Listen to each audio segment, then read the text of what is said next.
Thank you very much and welcome to Auburn, Alabama and the NCAA Baseball Championship presented by Capital One. Just another beautiful day in Auburn where we had 2 extra inning upsets yesterday. Now it's the number 13 national seed Auburn and the Southern Miss Golden Eagles facing elimination. Here's our bracket, which was turned upside down by Samford and Penn yesterday. Samford beat the 2-seed Southern Miss 4-2 in 10 innings. Penn beat Auburn 6-3 in 11. The Bulldogs and Quakers will play tonight. Hi again, everybody. Welcome to Auburn alongside the College Baseball Hall of Famer Greg Olson. I'm Clay Matvick. It's great to have you with us. There were 3 extra inning games on day 1 of the national tournament yesterday. We had 2 of them, both upsets. What did yesterday prove to you? It showed me that there is parity in college baseball. Every college team has a couple professional prospects. They also have a couple of dudes that they're going to put out on the mound, and we saw that last night. 3 aces through in our series here. Well, Tommy Vale was saved by the Auburn staff to go on day 2. Now they need him just to survive the tournament. Yeah, and Tommy Vale is going to throw 90-91. It's going to be one of those invisible fastballs that really plays up. So he's going to get a lot of strikeouts and swings and misses up in the zone, and then he's got a hammer curveball. So Tommy Vale on the mound for Auburn today. Meanwhile, Southern Miss head coach Scott Berry took the Golden Eagles to the Supers last year. He is retiring at the end of the season, and he hopes that's not today, Greg. No, 14 seasons, has taken the Southern Miss team 7 times in a row to the regionals, done an amazing job, 523 career wins. So we're ready to go. Winner of this one still in good shape to win the regional. The loser is done for the year. Southern Miss and Auburn. First pitch from Auburn, Alabama, coming up after this quick timeout.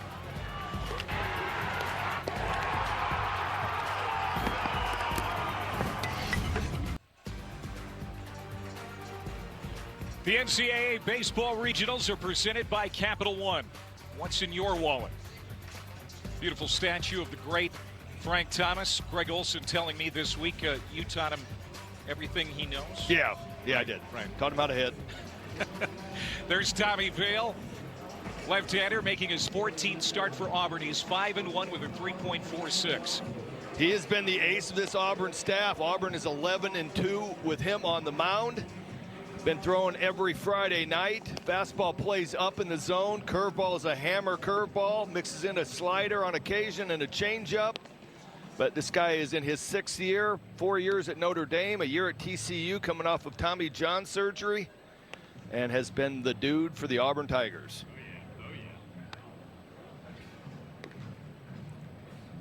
Well, the Southern Miss Golden Eagles averaging 7 runs per game, but yesterday just 2 runs on 8 hits. Hoping for an explosion today. Dustin Dickerson in the 2-hole was 2 for 3 with an RBI double. He was one of the exceptions to an otherwise dry day for Scott Berry's team at the plate. And so leading it off again, Wilkes behind Dickerson. Sergeant Parker is in the lineup in left. Lynch, Monaster, Payton, and Montenegro catching again. And in the 9-hole. Partly cloudy, 85 degrees. The weather is absolutely fantastic again here in Auburn, Alabama for day 2 of the national tournament. Loser of this one, believe it or not, is done. The top 2 seeds in this regional with their backs against the wall, and we're underway as Etzel fouls the first pitch from Vale back to the screen. And I think you said it best. Our bracket got absolutely flipped with 2 extra inning games last night.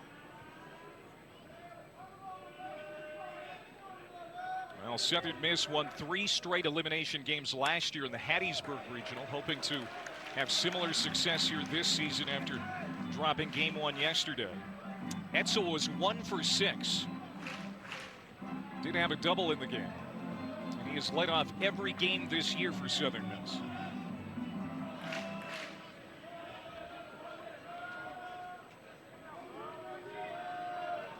Left-hander comes set, ahead in the count 0-2.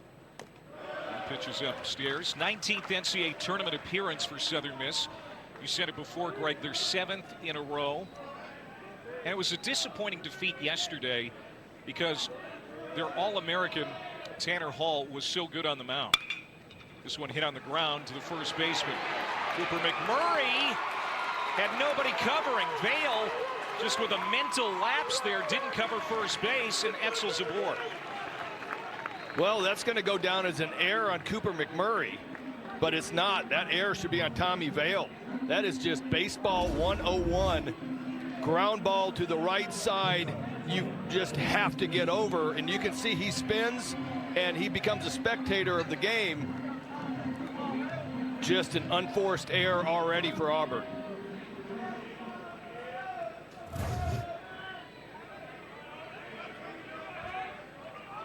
Like you said, that error is going to be charged to McMurray, but that's a mistake by the pitcher, Tommy Vale. And Auburn had one error in the game last night against Penn, and that was on the pitcher, Will Cannon.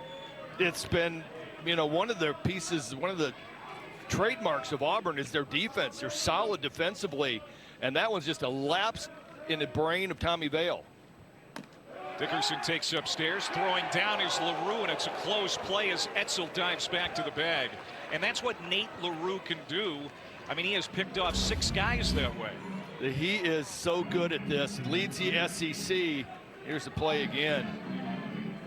I mean, this is a great base runner at first base, and he just realized that I cannot get into a really good secondary lead because LaRue will throw behind me. Etzel on the season, 22 stolen bases out of 25 attempts. LaRue has thrown out 1/3 of the base runners that has attempted and threw out one yesterday from his knees. 1-1 pitch to Dickerson, who's outside. Dustin Dickerson, 2 for 3 with an RBI yesterday, as we talked about. He is the Golden Eagles' leading hitter. He doubled in his first at bat yesterday, but Southern Miss only had those 8 hits, and just once did they have back-to-back hits in the game, the loss to Samford. Yeah, the All-American Tanner Hill throwing for Southern Miss was met pitch by pitch by Jacob Cravey of Sanford. Now 2-2. So you're going to see a lot of that today. Tommy Vale has an invisible fastball up above the belt. It looks really good to hit. It's 90 miles an hour, but it's got a high spin rate and it plays up. He gets a lot of swing throughs up there.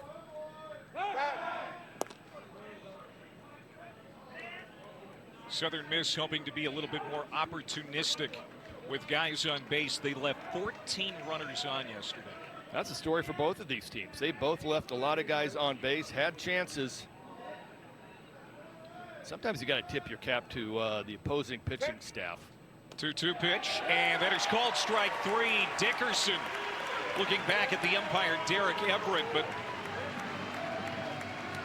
he's going to be the first out of the inning. You got Vale got ahead in the count. Usually throws a big hammer curveball. I'm not sure what Dickerson was flinching about here. That is right at the knees, inside corner, perfect location. So 1 out for the designated hitter, Slade Wilkes. Was 0 for 2 with 3 walks yesterday. Southern Miss walked 9 times in the loss to Samford. So, like we said, they had a lot of base runners. Just had a hard time getting them around. Yeah, he started off the day yesterday 0 for 2, and then Samford was done playing with him. Walked him, and then 2 intentional walks. So ended up 0 for 2 on the day, 3 walks. That's upstairs. So now 2-0 to Wilkes, who's hitting .299, 20 homers, and 56 runs batted in. So here's what I'm keeping an eye on. Tommy Vale missed his start against Missouri at the end of the regular season. He got sick, came down with something, ended up throwing 2 innings on that Sunday, and then came back, started the SEC tournament against Missouri, got the win. Only 3 innings, though. So if I'm Tommy Vale, I have to be a little bit out of sync. No matter how many bullpens you throw, he has not been on a mound for a long period of time. It's just something to keep an eye on. Man on, 1 out here in the first. And there's a strike on the inside corner to Wilkes. Like you said, Vale's 3rd program in 4 years. Started at Notre Dame. Last year, TCU. And he lost Wilkes. So an error gets Etzel on board, and now a free pass to Wilkes. 2 on, 1 out, and the cleanup man, Christopher Sargent, for the Golden Eagles. Sargent had a rough day yesterday, 0 for 5, couple strikeouts. A huge year last year. Has been struggling so far this season. Opportunity for Sargent to get Southern Miss on the board. He left 7 runners on himself yesterday as that pitch floats outside.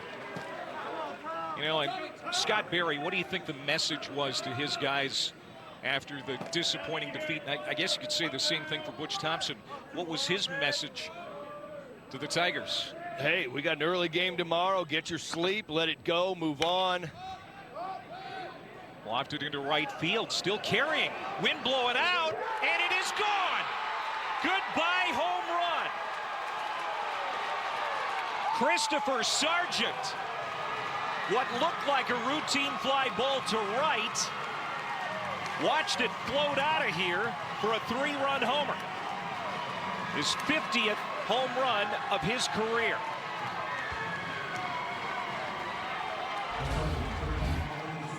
Bobby Pierce is an excellent right fielder. This swing looked to me like it was going to be medium right field, and you're watching him drift and drift and drift. Even though the flag has been slowly moving, I think there was some wind help on that one.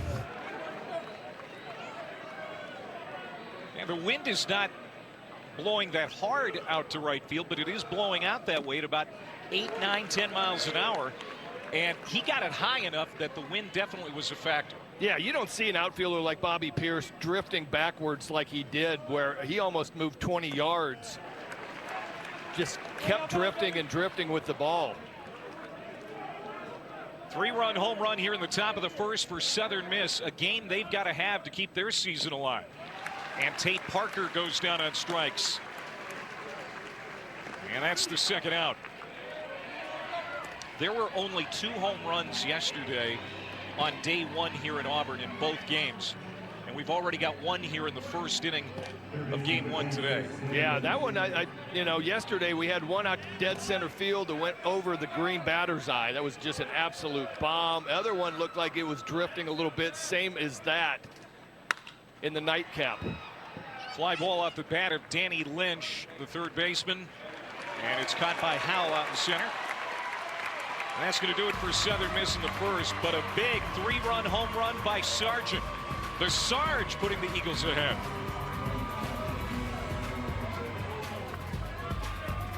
An error, a walk, and a glorified fly ball, and it's a 3-run lead for the Eagles. And Billy Oldham, junior right-hander, will take the mound with that 3-run advantage. Oldham's going to feature a fastball, 88 to 91, curveball, changeup, slider. The slider is his out pitch. He'll throw a lot of fastballs behind in the count, but this guy is going to go out there and compete, throw strikes, and keep this Southern Miss team in the game. Here's the lineup that he'll face for Auburn. It's basically the same personnel as it was yesterday against Penn, but the lineup certainly has been shuffled. Bobby Pierce is leading it off, followed by Ike Irish, Bryson Ware in the 3 spot, Cole Foster, Chris Stanfield, Cooper McMurray, Kason Howell, Brody Wortham in the lineup at second base, and Nate LaRue batting 9th. First pitch swinging Bobby Pierce. He cranks it out to right field. But Pato has it measured, and he'll put it away for the first out. 1 pitch, 1 out. Good start for Oldham. Only 4 hits for Auburn against Penn, and 2 of their 3 runs came on RBI walks. Where's the production going to come? What adjustments do you expect Auburn to have made? Well, this kid coming up right here, Ike Irish, swung it really well last night and was one of the only Auburn Tigers that did. Then look for Bryson Ware coming up behind him. Cole Foster has been a dude here in the program for 3 years. These 3 guys need to put some numbers up for Auburn to be successful. Yeah, Irish 2 for 5. SEC all-freshman team this year, their leading hitter. And he leads the SEC with 24 doubles. Pitches outside, 1-2. This kid came onto the Plains out of Michigan, the #2 catcher nationally. Hasn't caught much this season, but this is a great swing. Flat plane, reminds me a lot of Wade Boggs. And he pulls this down the line. It's going to be foul, but he hit it a long way. He's got 6 home runs on the year, 50 runs batted in, and uses the entire field. Now, he just pulled that ball foul to right. We saw him pull a ball or push a ball to left field almost the same amount distance foul. Yeah. Yesterday. I mean, he uses the whole field. He sprays it everywhere. Yeah, he goes up there with a game plan, hunts some pitches, and it's just a human spray chart. Knocked down nicely by Monaster at second base, and Irish is out 2 away. Billy Oldham, nice changeup down. Saw that swing. That fastball gets laced out into the parking lot. Next couple of pitches are changeups. Gets a ground ball into the 43 hole. Really nice play by Monaster. 2 outs for Bryson Ware. 0 for 4 with a walk and a run scored in yesterday's game. Second team all SEC. 350, 24 home runs, which set Auburn's single season record. And he also has 63 runs batted in. And he's going to bunt, trying to get his way on, and he will. That is the maturity that Bryson Ware has started to show in his game. This is going to be a long story, but Bryson Ware has been a .246 career hitter coming into this season. Really worked hard on playing the game, has worked with Gabe Gross in the offseason about just playing the game. Do what the team needs for you to win. And so he started laying down bunts. This kid can fly. He started laying down bunts. Well, there started to become a pattern of every time he laid down a bunt, he hit a home run for about the first half of the season. And just a great effort right there just to get on base. So he's aboard with 2 outs, and now this is going to skip away from Montenegro. And Ware will get to second as Cole Foster is at the plate. Had a hit in yesterday's game. He was 1 for 5, and he's been one of Auburn's best hitters as of late, carrying a 10-game hitting streak. Well, the storyline for Auburn last night was 0 for 9 with runners in scoring position. They got a runner in scoring position in the first inning right here. One of their best players. Auburn down 3-0 here in the first inning. 3-run homer by Christopher Sargent, the Southern Miss first baseman.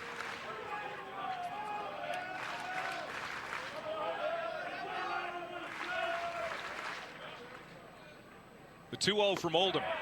And just missed off the plate. 3-0 with Chris Stanfield, the Auburn left fielder, on deck.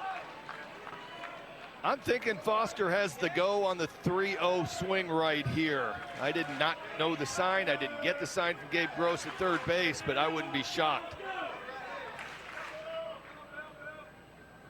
Long look to second from Oldham.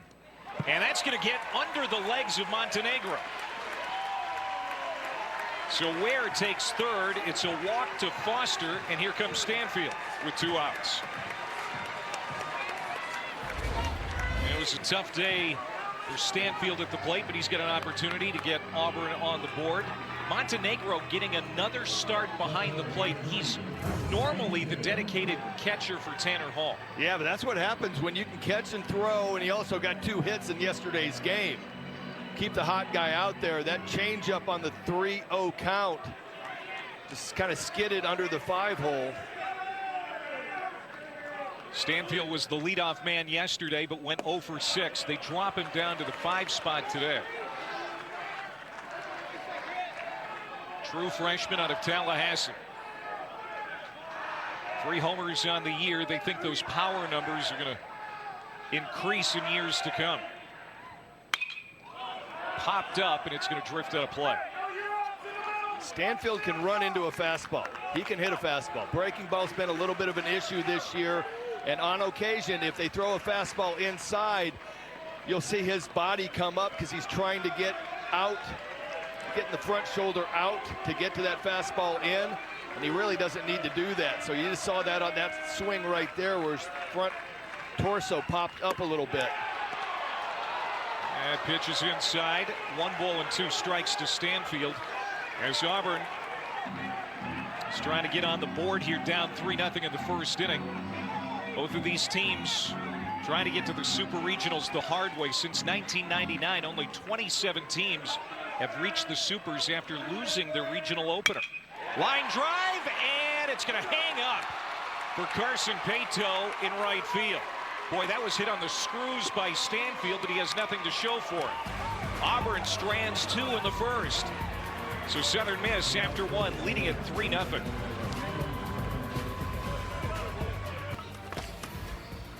Back here in Auburn, Alabama, welcome back to the NCAA Baseball Championship presented by Capital One with Greg Olson.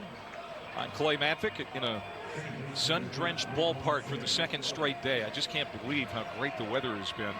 It's been stormy, though, in the tournament so far for both of these teams. Let's talk about Southern Miss right now. 41-18, 22-8 in the Sun Belt this year. And it was their first year in the Sun Belt. After years in Conference USA, finished second to Coastal Carolina by 1 game in the regular season, but won the conference tournament, beating Louisiana in the title game. 19th national tournament appearance and 7th in a row. I mean, I know Scott Berry's retiring, but he's leaving it in great hands. Christian Ostrander is going to take over a really well-established program. He's done an amazing job. And you know what? I mean, he's got to fight against the players transferring out. So he loses McGillis to South Carolina, his second baseman. He loses a pitcher that goes to Florida. He loses 5 pitchers in the draft last year, and he just continues to bring the talent in, and they always do well. Swung on and missed, and that's a strikeout for Tommy Vale. Nick Monastir, the second baseman, goes down for the first out of the second inning. And now here comes Carson Payton.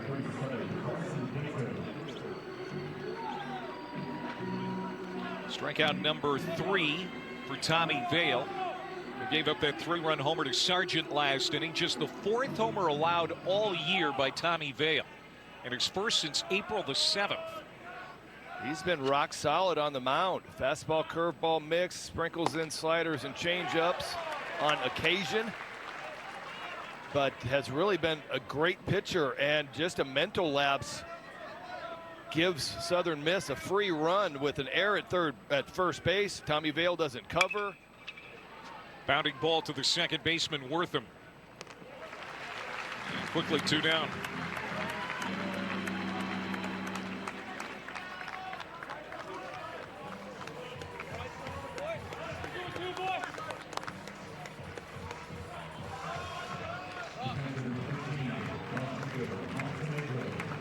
Rodrigo Montenegro. 2 for 3 yesterday for Southern Miss.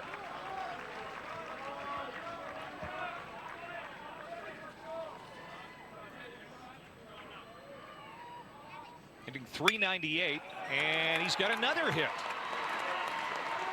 You know, he doesn't start all of the games, and you kind of wonder why, looking at his batting numbers. That's exactly what he did yesterday. He stayed inside the ball, had a couple singles just like that on a line to left field. This one, lefty-lefty matchup. First pitch fastball, middle of the plate. Just takes it right back up the box. Yeah, he's probably hitting over 400 right now with that 1-for-1. Came into it .398. Back to the top of the order, and Matthew Etzel, who reached on that error. And came around to score on that home run. He's going to pull it foul again. 7 straight seasons of 40-plus wins for Southern Miss. The only program in the country that can say that right now. And again, that's impressive. Scott Berry is retiring. I mean, talk about going out on top. Yeah, you know what? And he said he wanted to go out when he wanted to go out. He's got things to do. He said last night we got to interview him. He said he's not going to look back at any of the losses. He's going to remember everything fondly. Poked out left side, and the throw over to first is going to end the inning. So Etzel's retired. Southern Miss strands 1 in the second. We played 1.5, 3-0 Golden Eagles.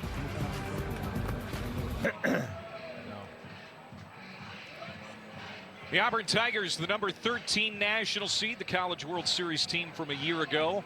In fact, they've been to Omaha 2 of the last 3 College World Series, but they fell 6-3 to Penn in 11 innings last night.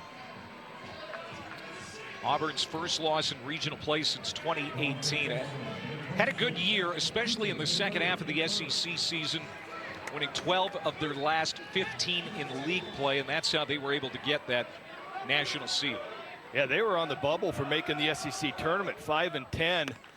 Going into number 2 South Carolina, they take 2 out of 3, get on a little bit of a roll. Number 1 LSU comes to town.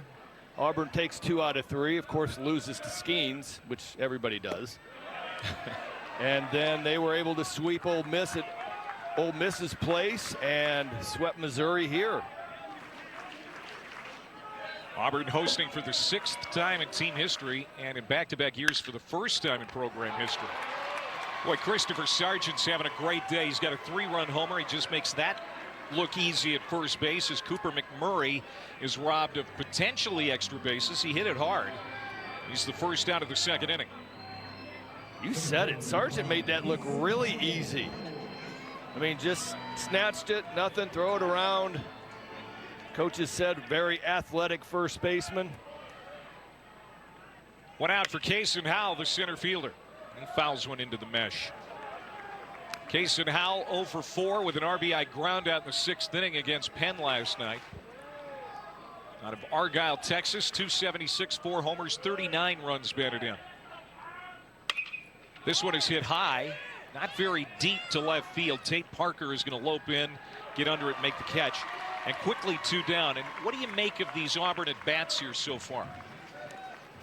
I'm not going to say impatient, but it's getting pretty close to feel like they're pressing a little bit. Just a shade, you know. Kason Howell's the active NCAA leader in doubles. It just jumps on the first thing he sees, pulls it way foul, and then gets tied up on that fastball in. They got 3 runs, but only 4 hits. Struck out 14 times and left 10 on yesterday. And they were 0 for 9, as Greg talked about, with runners in scoring position. Now, Penn was outstanding. The starter, the bullpen, Dromboski, looked really good on the mound and gave Penn a great start. Yeah, he had an unbelievable start. Threw a little bit of a frisbee slider that was giving the Auburn right-handed hitters fits. But to that offensive outing last night by Auburn, this will tell the whole story. They had 3 RBIs. 2 of them were on bases loaded walks. 1-2 to Brody Wortham. And now 2-2. Wortham did not start in yesterday's game for Auburn. Gets the call at second base today. Did get an at-bat as a pinch hitter late. Transfer from West Georgia. Popped up. And Monastir has it, and it's a 1-2-3 inning for Billy Oldham. He has retired 4 in a row. Well, here's our conference tote board through 1 day plus. The SEC 9-1 on day 1. The only loss, of course, the Auburn Tigers. And Southern Miss, one of the 3 losses out of the Sun Belt yesterday, Greg. We don't have the Ivy League in there. They're undefeated. That's right. The Penn Quakers taking the world by storm yesterday. How about Mike Rooney wearing his, traditional bucket hat? He's always got a bucket hat on, but it was a Penn Quakers bucket hat. It looked like he had an insignia. He'd taped something on there. He's on the train. Of course, he's a South Philly guy himself, so that's part of the reason. The Penn Quakers will take on Samford later tonight here in Auburn in the winners bracket. Here's Dustin Dickerson to lead it off for Southern Miss, leading 3-0. A 3-run homer in the first from Christopher Sargent, who will bat 3rd this inning. Dickerson's father, Bobby, is the infield instructor for the Philadelphia Phillies, has been with the Orioles, bounced all over the place, but great instructor, great coach, and you see a lot of him in what Dustin does out in the field. He's got a nice flat plane swing.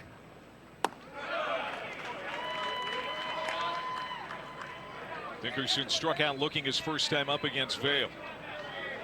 Vail has 3 strikeouts. A rough first inning. Fly ball, foul ground. The catcher throwing the mask away. LaRue running out of room.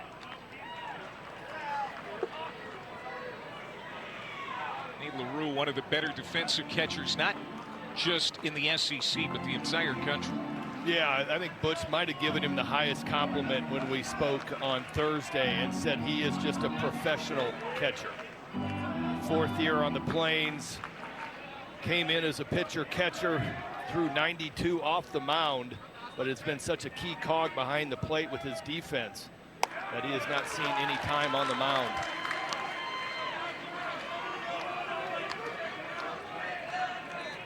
Full count to Dickerson.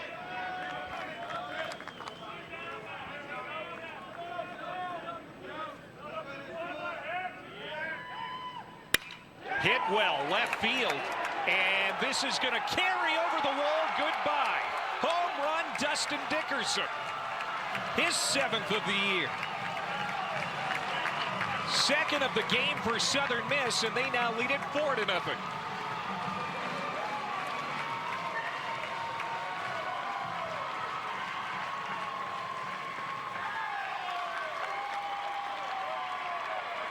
Dickerson struck out in the 1st inning on a fastball down and in. Tommy Vail's trying to go back down there. Dickerson's going, I have seen that. You're not getting me there again. Drops the head of the bat, and he knew it right when he hit it. Only question was it going to stay high enough to get over the green monster? So Tommy Vail, coming into the day, had allowed just 3 home runs all year. He has given up 2 here in the first 3 innings today. It's a bit of a shock. Wilkes will ground it to Wortham at second. He's the first out of the 3rd. Plainsman Park is waiting for Auburn's offense to explode. Instead, Southern Miss comes in and just jumps it. 2 big home runs already in the top of the 3rd. Last night's starter for Auburn, Chase Alsop, was really good. We talked about Ryan Dromboski for Penn. They really went head-to-head for about 5 innings. Alsop matched Dromboski pitch for pitch. So he had a good start. I think that it was falling into place, really, for Auburn from a pitching standpoint. They just couldn't get the offense going last night. And it's carried over into today so far. Well, that was I think the turning point for Auburn was they got their pitching staff figured out. Christian Herberholz took over the number 2 spot. They moved Alsop up back into the rotation. They really solidified everything so everybody had their roles and their pieces. And that was when Auburn's season turned around, and their offense has always been the key cog that they could count on.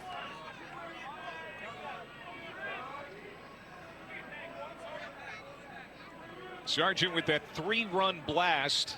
And I don't know if that might be too aggressive of a word. It was a fly ball that just kind of drifted out to right field. His 13th home run of the year. He was the most outstanding player of the Hattiesburg Regional last year. He had a home run there, went 11 for 21.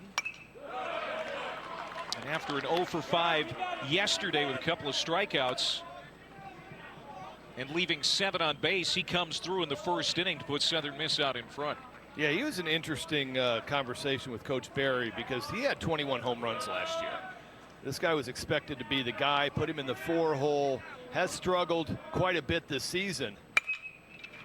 Ground ball, Foster pats his glove and throws out Sargent. And thinks there's 3 outs.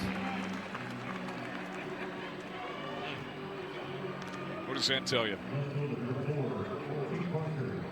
He just took off, made the throw, and just ran into the dugout.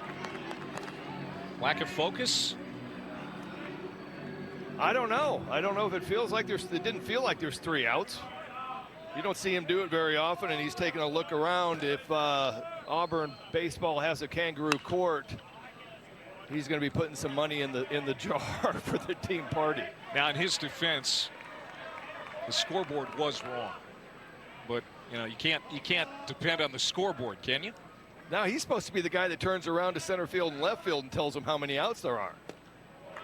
Swing and a miss by Parker. He's behind in the count, 0-2. Tate Parker struck out his first time up against Vail. And Southern Miss has added another run here in the third inning. 4-0 now. And got a piece of it to foul it off. And LaRue also, I think, got hit. So straight off his bicep, it looked like. This is Baseball 101. Home plate umpire Derek Everett knows how it feels to get hit by a foul ball. So he goes walking back. Here's the foul tip. Fastball down. Caught the shoulder. And so Derek Everett, the home plate umpire, walked the ball 60 feet to Tommy Vail, handed it to him, probably said something, slowly walked back, giving LaRue a chance to regroup. 2 strikes to Parker. Did not play yesterday, but he is against the lefty, but having no success against the lefty. That's his second strikeout. So Vail gets Auburn off the field, but they're down 4 now after a solo shot by Dickerson. Dustin Dickerson punched out on that same pitch in the first. This time he says no man. Goes deep to left.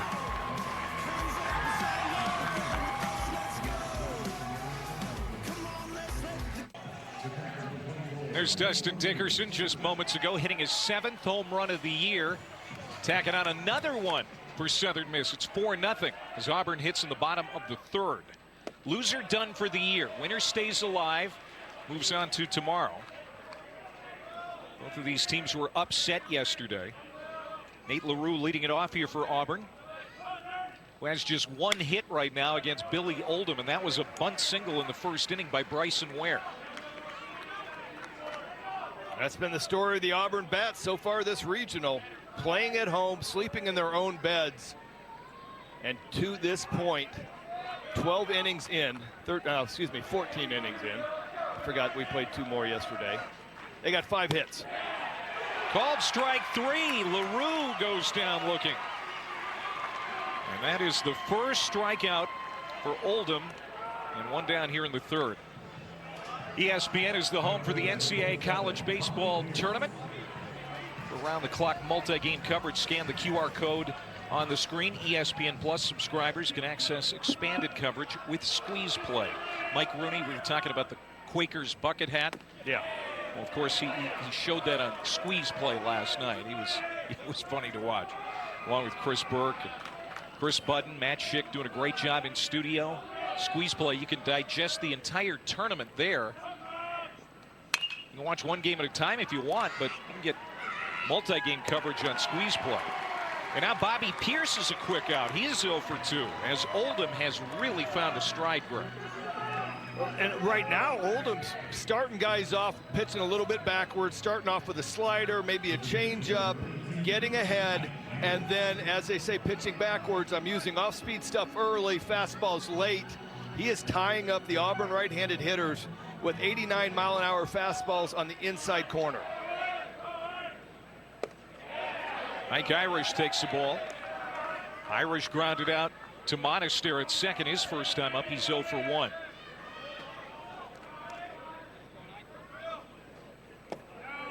And now 2-0.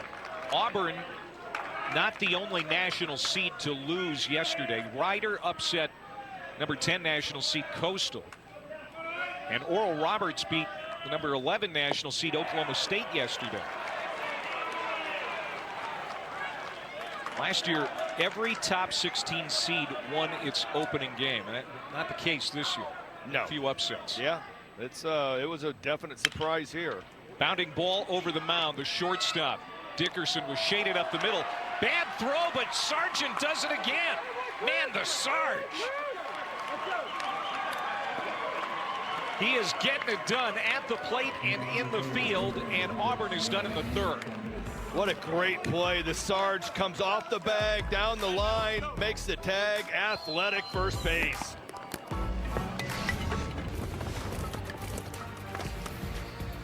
Clay Mathick and the College Baseball Hall of Famer Greg Olson back here in Auburn, Alabama. Day 2 of the national tournament presented by Capital One. And it has been a good start to this elimination game for the Southern Miss Golden Eagles. Danny Lynch leading it off for Southern Miss as they lead it 4-0 against the Auburn ace, Tommy Vale. Yeah, you can see the shift Auburn's got on Lynch.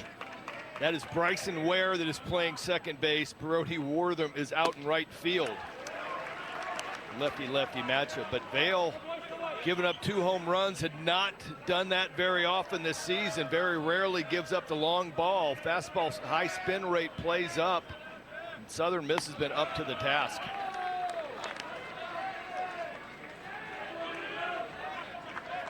Southern Miss scored 35 runs in 5 games at the Sun Belt Conference tournament.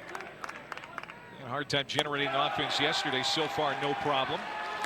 And now the leadoff man is on. Danny Lynch walks. The 2-time team captain is aboard with nobody out. The NCAA Regionals coverage for all 16 sites continuing tomorrow on ESPN Plus and the app. For more information, visit ncaa.com, the home for all 90 NCAA championships. Now here comes Darren Schoenrock, the Auburn pitching coach. Schoenrock comes in first year here at Auburn, 18 seasons as a head coach at Memphis. He's now the pitching coach, seeing some action in the bullpen right now. As I talked about earlier, you gotta wonder, Tommy Vale was sick for the Missouri. Yeah, it's been 2 weeks, but has not been out on the mound for more than 3 innings in the last 3 weeks.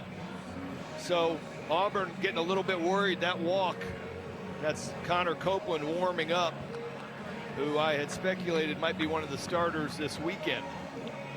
Auburn had a key injury way back in the fall to their pitching staff. Joseph Gonzalez, he was kind of expected to be the ace of this staff. Well, he got a shoulder injury, and it's kind of led to some uncertainty throughout the year in the weekend rotation for Auburn. Yeah, Tommy Vale wasn't even in the rotation to begin the season. Alsop started as the opening day starter. He threw last night. Vale was in relief. All of a sudden, he gets a couple midweek starts and then started turning in gems in 4 or 5 innings, no hit, no walks, and just dealing. Gets into the SEC and just continued it. But Gonzalez, Team USA pitcher last season, 93 to 95 power sinker, great arm, high draft prospect, is lost for the season with a shoulder injury. 2 strikes to Nick Monaster, who struck out against Vale his first time up. Pops this one up behind home plate. LaRue is not going to have to play. Nick Monaster, a true freshman 2-way player, has 9 appearances on the mound for Southern Miss. And, you know, in these national tournament scenarios, you know, they need all arms on deck. You know, so we may see him. Who knows? And Dickerson also has gotten some innings worked in. So, yeah, I mean, those guys are just going to, and I'm talking about Southern Miss, are going to benefit from having a couple extra arms that teams normally don't have on the roster.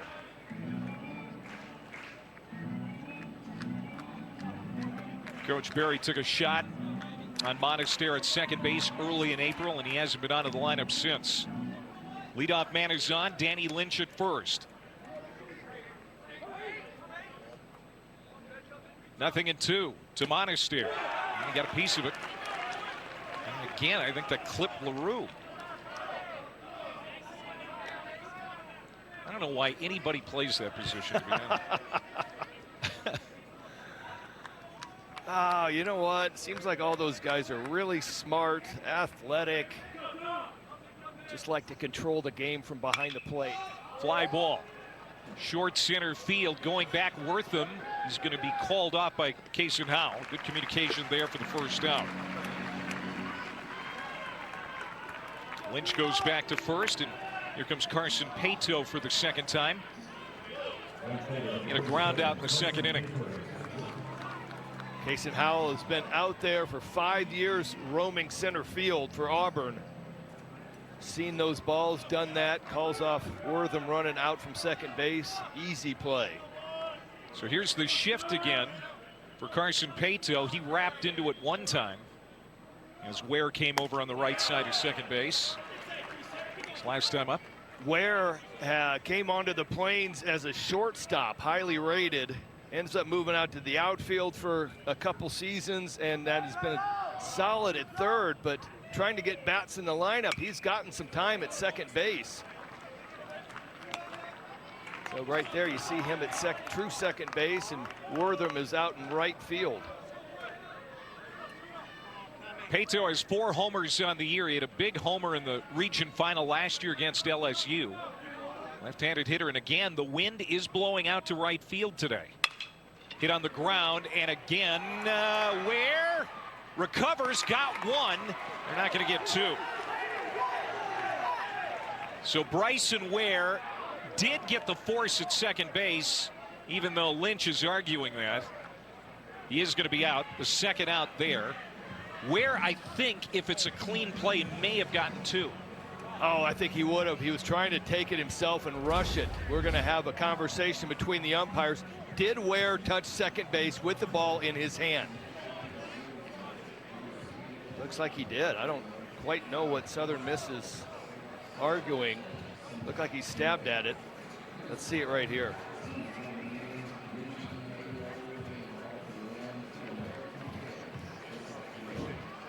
Cole Foster is trying to reach for it too. A little bit of confusion. These shifts are bringing in some defensive plays that players don't grow up doing.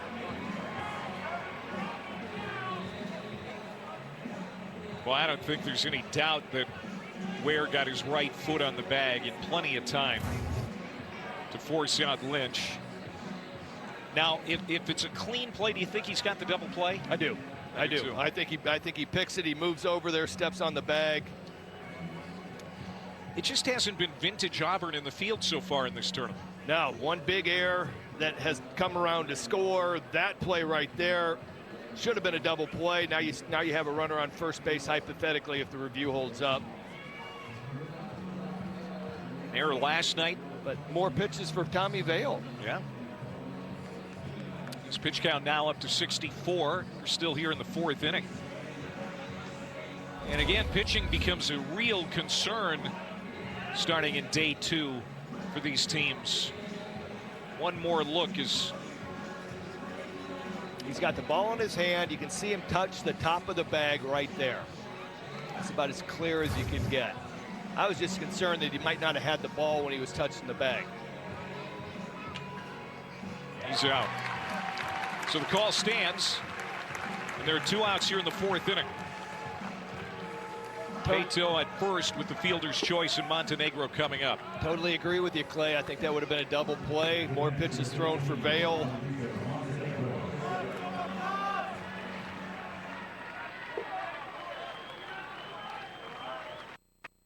Rodrigo Montenegro, 3 for 4 in the tournament. And a hit back in the 2nd inning.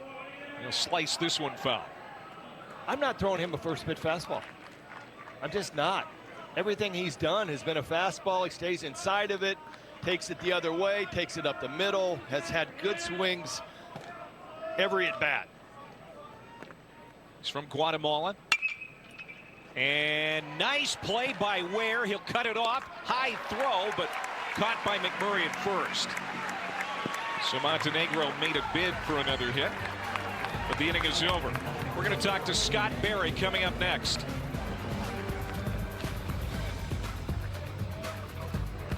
We're Dudley DeBosier. As an official partner of LSU Athletics, we love being back here on campus. It's where we began our journey as lawyers. And it keeps us connected to the community we pledge to serve. Demand Dudley DeBosier, official partner of LSU Athletics. We go to the bottom of the 4th inning here in Auburn. Southern Miss leading 4-0 over the Tigers in this elimination game. Let's bring on head coach Scott Berry of Southern Miss. Coach, yesterday, runs were so hard to come by, and hits were hard to come by, hard to string things together, but not the case today. You've got 4 up on the board. What's the difference from a day ago? You know, I don't know. I guess just getting the big hit. You know, yesterday we worked the walk and hit by pitch to our advantage, but we just couldn't cross them. And in that first inning, you know, obviously led off the game with an error and then a walk, and then Sarge gets one up, and I was really surprised it got out, but it did. And then Dickerson last inning was able to get a good swing off on it. Hey, Coach, tell us what makes Billy Oldham tick. You know, it's just ability to throw strikes and command the zone with 3 pitches. You know, I think he can plus and minus and really speed guys up and slow them down. So he's throwing well, and we're playing good defense behind him. So hopefully we'll just keep it going. All right, Scott, thank you very much. Good luck. Thanks, Coach. Thank you, guys. Coach Scott Berry of Southern Miss in his 14th and final year with the Eagles, already announced his retirement at season's end. And we talked about at the top, he hopes it is not today. He wants to keep playing. Would like to see his career come to an end in Omaha. 39 years in college baseball. He's just a good baseball man, and I met him for the first time on Thursday when we sat down in our pre-series meeting. And honestly, Clay, I'm going to miss him. He's just a solid baseball guy. Yeah. He could have sat there for hours with us too, by the way. Yeah, he's got some great stories, no doubt about it. And he's leading the program in really good hands. Christian Ostrander. He's been the associate head coach for a while, the pitching coach. They have a similar vision for this program, so that really makes Scott Berry feel good about how he's going to leave it. That's a strike. In the outside corner, Bryson Ware, who has the only hit so far for Auburn, a bunt single, and that came back in the first inning. That's he's playing the game. And Billy Oldham is too. He recognizes the power. Up 4-0, 4th inning. He throws a 3-1 little cut slider for a strike.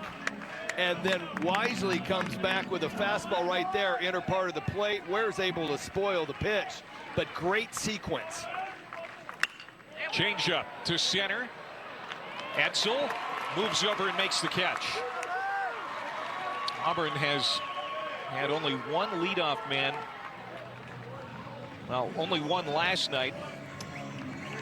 And so far, just one leadoff guy in 15 innings has reached for Auburn. That's limiting what they can do. You can't bunt, you can't hit and run. You can try to steal. They've had 1 stolen base in those 15 innings. It's just really limiting what Auburn's able to do. Keeping out of the big inning by getting that first out. Swing and a miss by Foster. Foster walked his first time up. 1 for 5 in the tournament. Switch hitter. Remember last year in the first inning of the regional, hit homers from both sides of the plate against Southeastern Louisiana. And he hit 3 total in the game. So, I mean, he's got the potential to explode, and Auburn could sure use him to do that about now. Yeah, he's gotten hot at the end of the season here, going into the SEC tournament, all SEC tournament team. That's hit well, and that's going to be a base hit right through the shift. Second hit for the Tigers. 1 out base runner here in the 4th inning. Oldham tries to go up and in. Leaves it a little bit out over. Foster is just an excellent hitter. You know what? If you're going to shift that way, you got to hit the ball really hard to get through it, and he just did.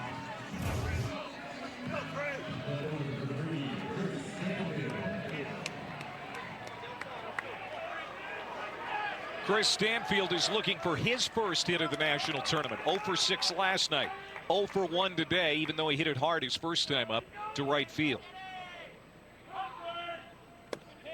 Keep an eye on Foster. He's got 5 stolen bases on the year. Not their biggest threat to steal. That guy is at the plate right now in Stanfield, but maybe it'll take something to jumpstart this offense. Yeah, you know what? Get Stanfield going. Try hit and run. Try something just to let him possibly get some sort of hit. Stanfield's hit the ball hard a couple times this regional, and it's just nothing to show for it. Well, he's got some next level speed. He has 9 stolen bases himself on the year. That's in the dirt, knocked down by Montenegro. Solid block right there. He's had a couple balls get by him, but that one he got his body out there, stayed down and picked it.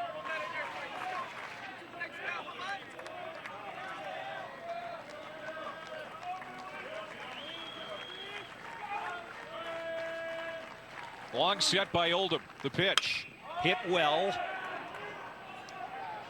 That's going to stay in the yard, and Edsel makes the catch. 2 down. It looked like it jumped off the bat a little bit better than that. Yeah, he's got some pop, but on occasion, fastball's in, he'll pop his chest up to try to get to it, and then that'll bring the bat up, and ends up not being a great swing, but it did look a little bit better off the bat than it ended up coming off. 2 outs for Cooper McMurray, the transfer from Kansas, left-handed power bat. Missed 3 weeks with an ankle injury, got back for the Georgia series, got hot about that time as he takes the strike. 42 runs batted in for March. Since March for McMurray. See his numbers: 271, 14 homers, 48 RBIs. So he was looking to lay down a bunt. The whole left side of the infield is open. Hit well, but pulled foul. He timed that one up, maybe a little bit too much. Yeah, got the bat out there, change up. Got the bat out there and hooked it foul, but whole left side of the infield was open, so if he got a pitch to bunt that was a good pitch, he was going to try to just lay down a bunt and keep the line moving for Case and Howell. But obviously a threat has come on since an ankle injury in mid to late March has been one of the main reasons why Auburn got hot at the end of the SEC. Looks at a pitch outside. 1-2. Now Oldham not overpowering, but he has pitched well today. Yeah, but his 89 fastball is playing really well on these hitters because they're seeing a lot of off-speed stuff early in counts. So then they start moving that way towards pitch selection. Got him to pop it up behind the bag at second. And that's the end of the inning. So Foster reaches on a base hit, but he's stranded in the 4th. We have played for Southern Miss winning this elimination game 4-0.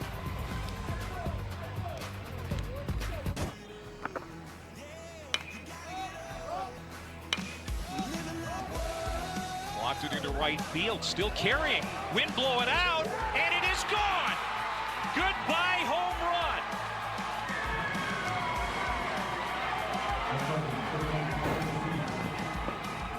Christopher Sargent. You can call him the Sarge. He likes that. That's his nickname. And he gave Southern Miss the 3-0 lead in the top of the 1st. Dustin Dickerson hitting a solo home run in the 3rd. That's our game right now. It's 4-0 as we move to the 5th inning. And it's the leadoff man, Matthew Etzel. No one around the program has ever seen him without that beard right there. You know, postseason time, you need a good beard or some kind of facial hair. You can't mess with what works. Hit to deep right center, reaching up and making a great catch is Bobby Pierce. Got on his horse and hauls it in near the warning track. 1 away. I talked about Bobby Pierce as an excellent outfielder when he was drifted back on that home run by Sargent. Here you get a little bit of a feel for how good he is. This ball is blistered by Etzel, and he is on his horse. One chance, stabs at it, and breaks it down into the warning track. Right in front of all those fans out in right center, picnicking out there. Popped up. Dustin Dickerson had that home run his last time up. Auburn trying to steal it out from him here, but they run out of room. I'll tell you what, Plainsman Park, they have done it so well here. It's a great fan experience. It really is. Yeah, they have done a really nice job. This was built in 1997. Very unique layout. Any college baseball field across the country. You see the green monster out in the left. Just a wonderful layout, great fan experience. That fans are just right on top of the field. There's a Greg Olson jersey out there by the green monster, right between Bo Jackson and Frank Thomas. Of course, Tim Hudson's out there too, but how about that? You're in some pretty good company, my friend. I am. Got to play with both of those gentlemen. Auburn legends. How about this one, Clay? And this is, you know, I've known this just because it's become one of those fun facts. They just put the Frank Thomas statue out front just in April. Well, Frank Thomas is the only Hall of Famer from the SEC. Is that right? Yes, it is. No other SEC school has a Hall of Fame Major League Baseball player. Now, there is a caveat. Joe Sewell played at Alabama prior to there being a Southeast Conference. Now, where's your statue out here? Did I miss it? Yeah, you missed it. Okay. Yeah. I'm out by that creek that we talked about last night. Way down right field. Whoa, boy, this is crushed to left field. Did he do it again? Yes, he did. Dustin Dickerson, his second bomb of the day. And it's 5-0.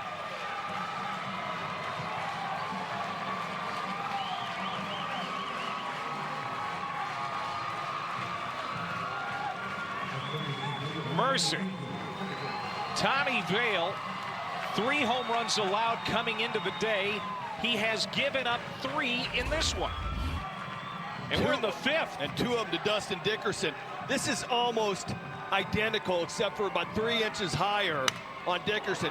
Vale trying to get a fastball in. Dickerson did the same thing in the 3rd. This one's hit probably better here in the 5th. The fastball in at the belt. So Auburn saves their ace for day 2, and he gets roughed up and is out of the game after 4 1/3 innings. Well, that fastball I talked about, kind of an invisible fastball that plays up. Well, there's one guy with the magic glasses on, and it's Dustin Dickerson.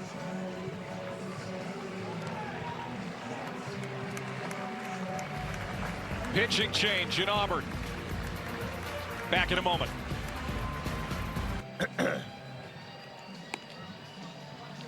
Well, Dustin Dickerson, his first multi-home run game of his career, the junior. His second solo home run, and it's now 5-0 Southern Miss as he has just knocked out Auburn starter Tommy Vale. And now here comes Connor Copeland. Copeland's going to feature a fastball 88 to 91 from the left side, changeup 80 to 82, slider 78 to 80, and he'll feature a curveball as well in the mid-70s. First pitch from Copeland is outside.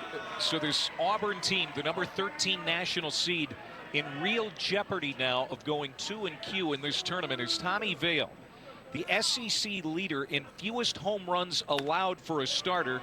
3 coming into the day, gave up 3 in 4 1/3 innings. I mean, if you put the whole thing in perspective like you're talking about, opponents for the season were hitting 181 off of him. He had the lowest batting average against than anybody. And then I start going digging a little bit deeper. Batting average against the fastball that Dickerson took deep twice was 165 on the season. I mean, it's ridiculous what Southern Miss came and did to a guy who's been throwing extremely well. 2-1 to the DH Slade Wilkes. He'll hold up, and it's 3-1 now.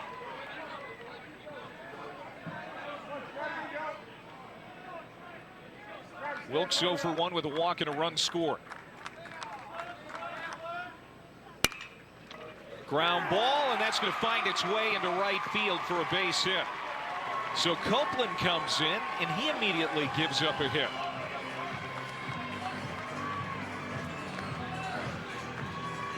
Well, Wilkes is dangerous. 299 coming into the game, 20 bombs. This dude's got some serious pop.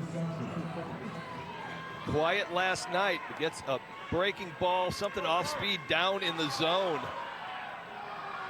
Hits it hard through the 43 hole. Here's the Sarge again.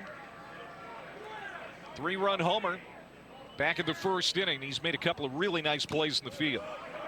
Big swing and a miss for Sargent, who now has a baker's dozen home runs on the year. You talked about it, Greg. He started slow on the year, but boy, is he peaking at the right time. Yeah, and Coach talked about it. He said specifically about Sargent, he started off bad, and I mean really bad, to the point where people were questioning why I was leaving him in the 4-hole. And he goes, I just really felt like I was going to tear his confidence to shreds if I took him out of that spot. So I kept showing him confidence by putting him in the lineup and keeping him in the lineup, and it's starting to really pay dividends right now. It's up and away, 2 balls and a strike. Auburn used 4 bullpen arms yesterday. Connor Copeland is their first here today. Tanner Bauman threw 32 pitches last night. Will Cannon, their closer, threw 52. Zach Crotchfeld threw 12. Ground ball. Ware will go to second for one. Not a great throw, but they're going to get the double play. That's going to end the inning. But Dustin Dickerson lifts another one up over the Green Monster. It's 5-0. We'll talk to Butch next. Here we go to the bottom of the 5th inning. 5-0 Southern Miss. Here's Auburn head coach Butch Thompson. And coach, shuffled up the lineup today. Still looking for some offense. What do you got to do to get the bats going against Billy Oldham? You know, we're still waiting here for this tournament here to get going, but we still got half a game to play. I thought we hit some balls hard. It's been right at them today, but we haven't linked up enough. So all we're trying to do is shuffle the deck. It's our same cast of guys, so we're not running from anybody. We're just trying to create a new lineup here to try to help them. Hey, Butch, Tommy Vale hasn't been out there for any length innings-wise for about 3 weeks. Got sick a couple weeks ago. Any residual effects?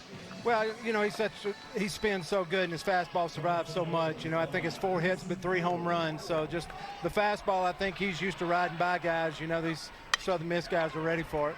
Like you said, Butch, a lot of game left. Good luck. Thank you. Thanks, Butch. Butch Thompson, head coach of the Auburn Tigers, as Kaysen Howell rolls over to Danny Lynch for the first out of the 5th.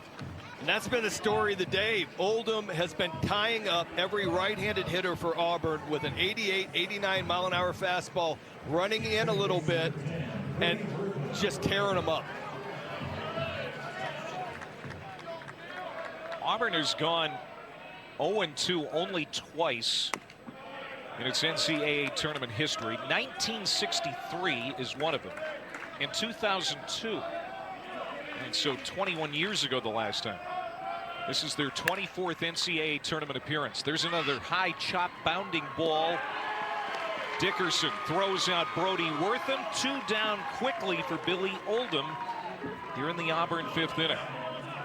Well, we're going to have game 2 of the NBA Finals tomorrow, 8 Eastern, 5 Pacific on ABC, ESPN Deportes, and ESPN Radio. The Heat squaring off against Jokic and the Nuggets. The Nuggets leading that series 1-0. Coverage tips with NBA Countdown at 7:30 Eastern Time. 5-pitch inning. Nate LaRue. 1 pitch, 1 out. Billy Oldham with a tidy 5th inning, Greg Olson. Fastball in. It's been all the Oldham show right here. Oldham and Dickerson carrying the squad for Southern Miss. Our Sunday night baseball matchup is one of the great old school rivalries in Major League Baseball history, of course, from the American and National Leagues respectively. At the Yankees and the Dodgers. Game start 7 Eastern, 4 Pacific on ESPN. Coverage begins at 6 Eastern with Baseball Tonight Sunday Night Countdown. Josh Donaldson, a couple of homers for the Yanks last night. And I know that building right there is named in his honor, the Josh Donaldson Hitting Center that he donated to the Tigers. I'll tell you, the Tigers could use Donaldson about now. Where's the offense going to come from for Auburn? That's a great question. You keep thinking it's going to start showing up. It's been solid and very, very good this season, and it's just not been here this regional. Well, inside out swing dumped in front of their second baseman Wortham. He charges, got him in time. Tate Parker runs well, but Wortham throws him out. The first out of the 6th. Fastball in, tied Parker up. Really nice play by Wortham. Came from West Georgia as a first baseman, but athletic enough to move around the infield. Now they're going to shift again for Danny Lynch. As Bryson Ware moves to the right side of second base, Wortham will go basically into right field. Lynch is 0 for 1 with a walk. Flew out in the first, walked in the 4th. Boy, Danny Lynch is a character. He wants to be a coach. He's going to be the GA for this team next year when Christian Ostrander takes over. But look at this stance. He starts every at bat with that, gets down into a crouch and then pops up, a little back extension. But he is a 2-time captain for the Eagles. basically a coach on the field at third base. He's barking orders. It's softly into right, and it's going to die down in front of Pierce, who made a great effort but can't come up with it. So Southern Miss has a one-out base knock here in the 6th inning from Danny Lynch. Lynch gets his first hit of the regional, breaking ball away.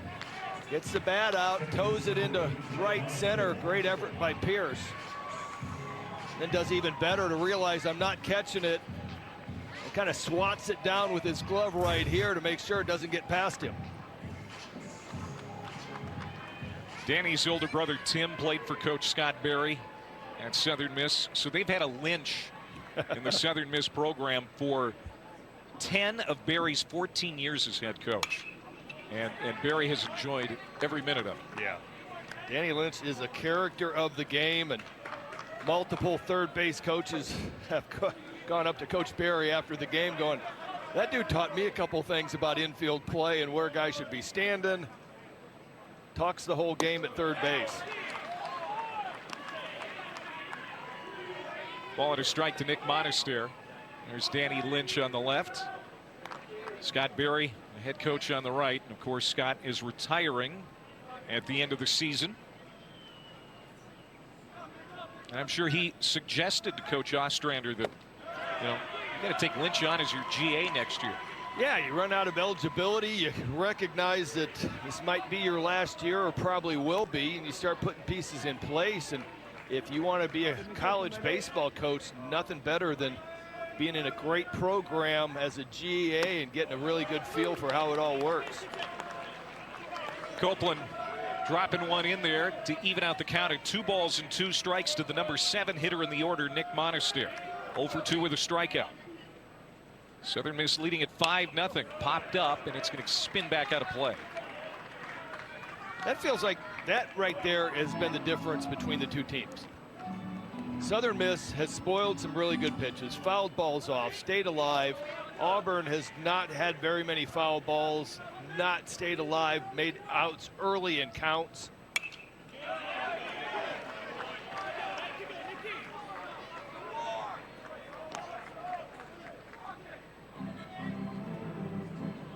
There's still a lot of game left. Here we are in the 6th inning, but the pressure is on Auburn right now with a 5-0 hole that they're going to have to dig out of.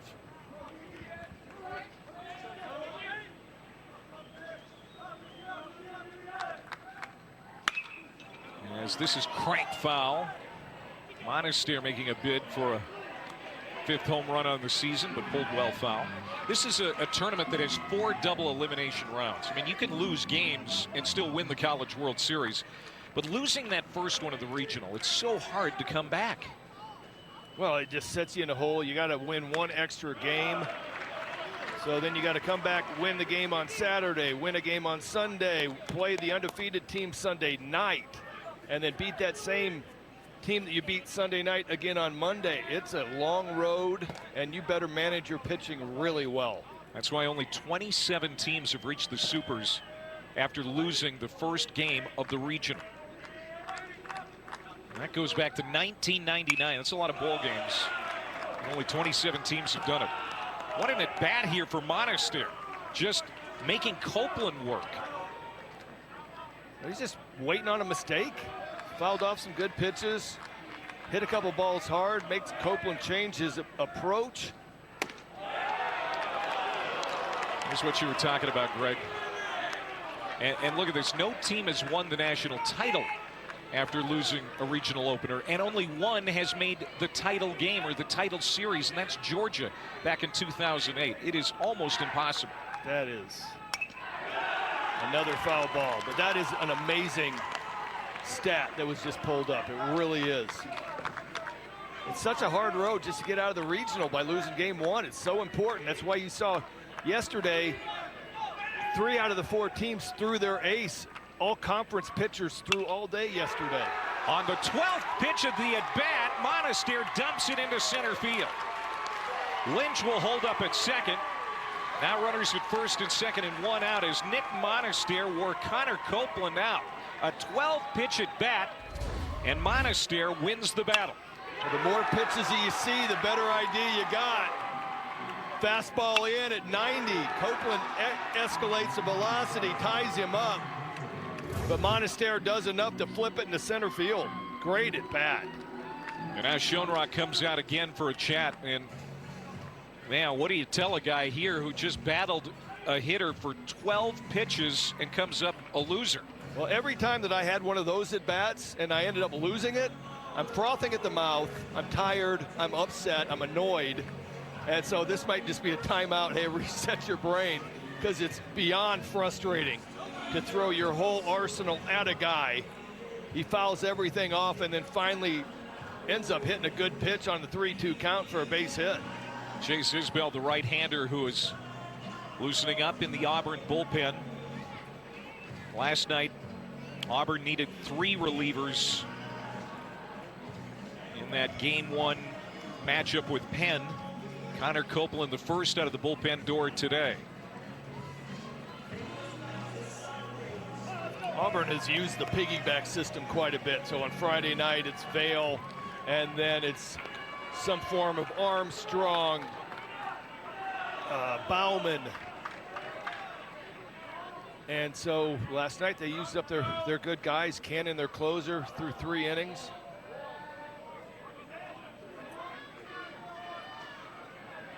All of Southern Miss's runs have come on home runs. A 3-run job in the first and solo shots in the 3rd and 5th. 2 on, 1 out. And here's Carson Pato. And he'll drive one into center field for a base hit. Scott Berry is going to hold Lynch at 3rd, and now the bases are loaded.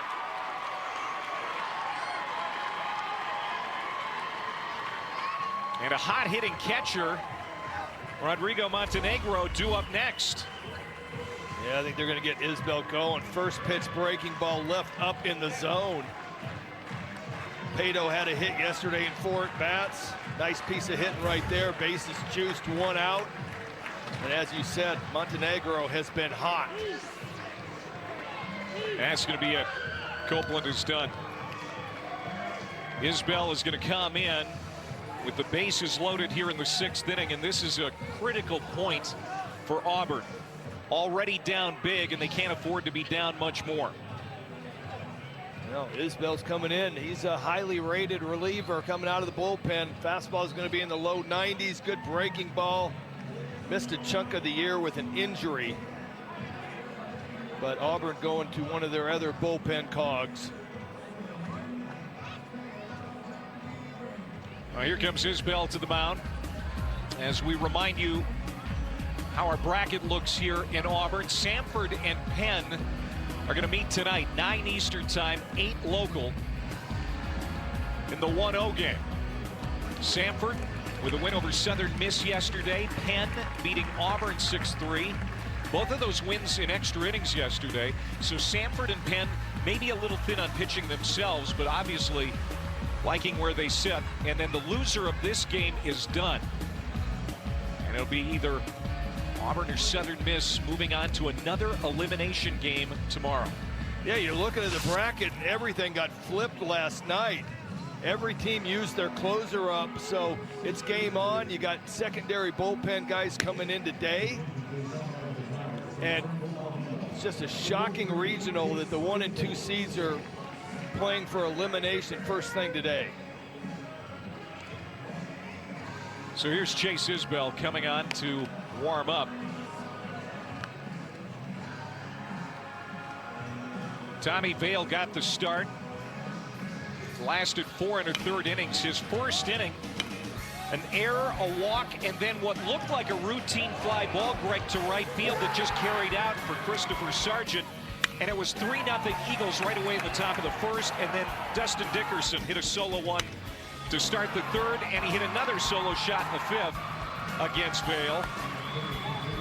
That's where we're at right now. It's 5-0, but here are the Eagles again, threatening in the 6th inning, bases loaded, 1 out.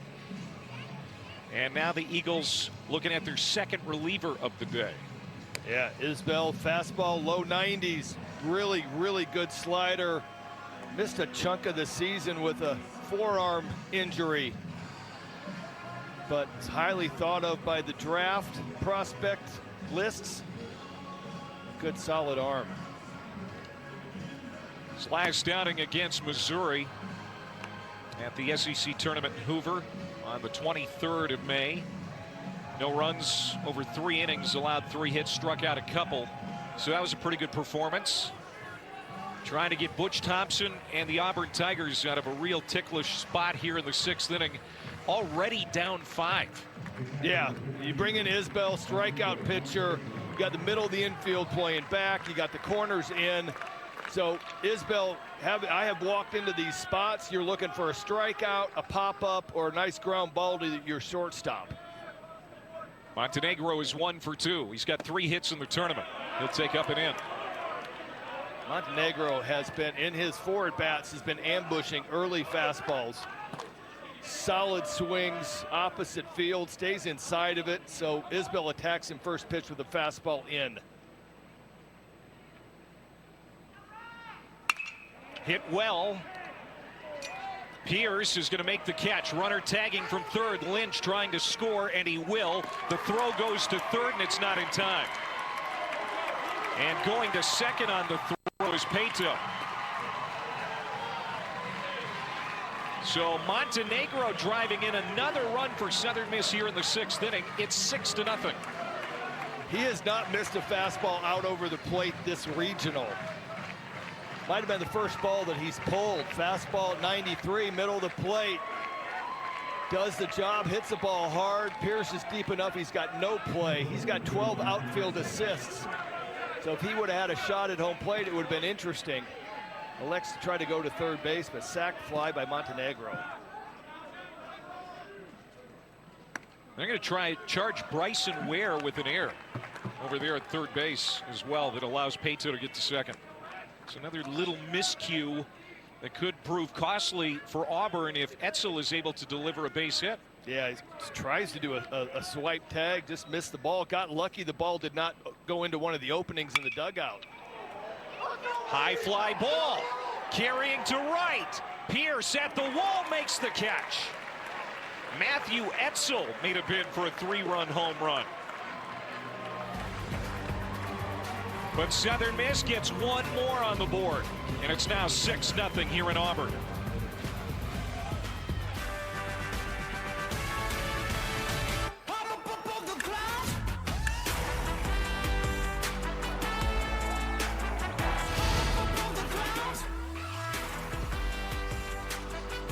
We've got you covered. Coverage of the College World Series here on ESPN. We'll take you right through to the last pitch in Omaha. Alongside Greg Olson, I'm Clay Matvick.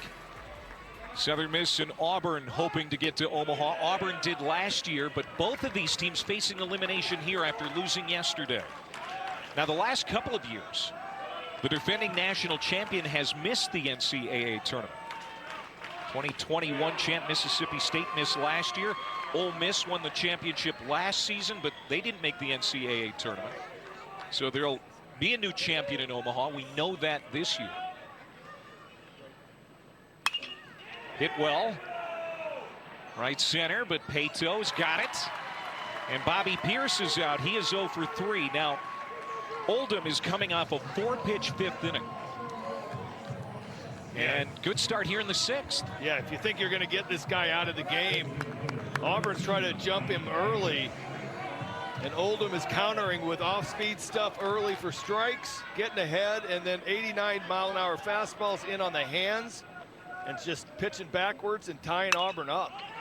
And this one's popped up for Ike Irish, and he's going to be 0 for 3. As Parker makes the catch.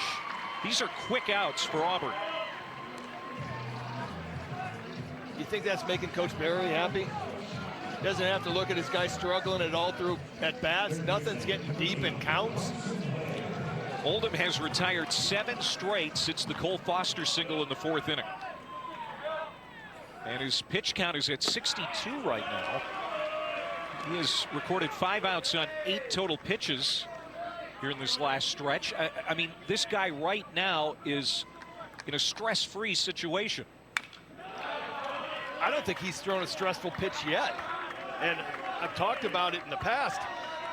The stressful, high-intensity pitches with bases loaded that you got to make a pitch, they count more. They add up. They take more stress on your body. And he has not had one of those today. And it's funny because I've gotten scouting reports from both teams on who these guys are, what they are. And they said Oldham is a competitor and a strike thrower. All he's going to do is pound the zone. And he almost had strike three there. He certainly thought it was strike three. All right, Montenegro sets up off the dish. Probably leaked back to the corner, but having the catcher setting up so far off the plate, the umpire's going, if he hits the glove, I'm not giving it to you. You know, it used to work in the old days when we didn't evaluate umpires as we do now, where if you set up that far outside and I'm throwing really well and I'm hitting the glove, I get that pitch. But not today with Montenegro setting that far out. Ware has one of the two Auburn hits, and Auburn only has 6 total hits the last 2 days. It was a bunt single back in the first inning.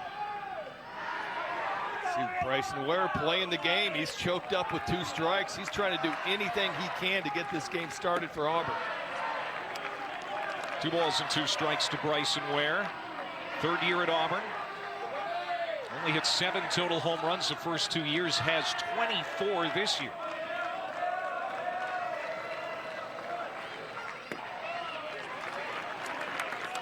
Now full count. Lays off a couple really nice changeups. I like it, but when I'm watching Bryson Ware versus Oldham right now, Oldham is able to get the fastball in. I'm probably going right back there here. Walked him. And maybe a chink in the armor here of Billy Oldham being revealed in the 6th inning. It's, you know, even though it's been 70 stress-free pitches, we are in the 6th inning now, and it is pretty warm down there. It is. And it's a high-pressure situation, as this being an elimination game. No, you're absolutely right. It is. There is some stress out there, but he's making it look easy. Got the bullpen, just got started for Southern Miss. I mean, I'm sure he's on a bit of a short leash, but he's probably got 20 more pitches. He starts Foster high at 78 miles an hour. A single for Foster in the 4th. Walked his first time up. Cole Foster, one of the hottest hitters, has a 11-game hitting streak now after that last base hit. Hit on a line and foul. A breaking ball down and in. He just cannot stay back enough. That fastball's beating him. Every Auburn player is getting the bat started early.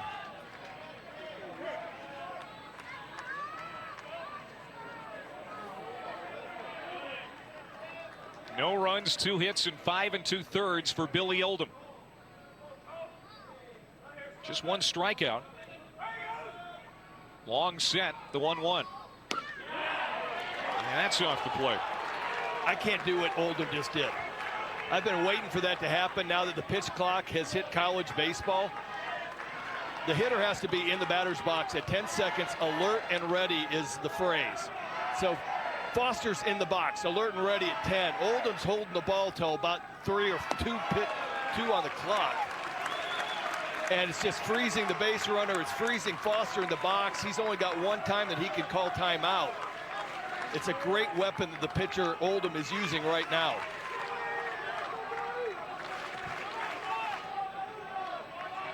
I'm loving that pitch clock, by the way. The pace of play has been great so far in the national tournament. 32 games yesterday, averaged under 3 hours, a 20-minute improvement over last year. And there were even 2 more extra inning games in the first round than last year.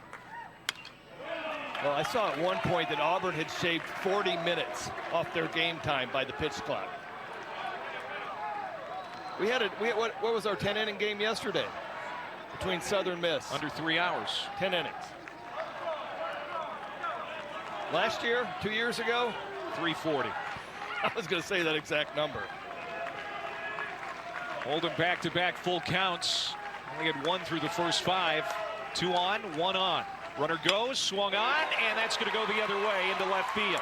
Beautiful piece of hitting by Cole Foster. Coasting into 3rd is Ware. Here comes Auburn now. Runners at the corners and 2 outs. Two-out hitting was abysmal for Auburn yesterday, but that's a 2-out base knock. Maybe get something going for these Tigers. He just goes against the shift. Fastball up and away, stays inside of it, takes it into left. Bryson Ware did not for 1 second slow down, even though the ball's right in front of him to left field. He knew that the third baseman, Lynch, had to rush back to third base because he was playing over by second. Foot race, Ware wins, runners on first and third. Well, Will Armistead has been warming up for Southern Miss, one of their top relievers. Will they bring him in here, or are they going to stick with Billy Oldham? I mean, again, the pitch count is not bad. Now, and that might have been the hardest ball we've seen hit by Auburn. I'm leaving him in, giving him a chance to get out of this jam. As we talked about, coming through the loser's bracket, you got to save your arms. I got a guy who's throwing well. I'm leaving him out there as long as I can. And Christian Ostrander does just that.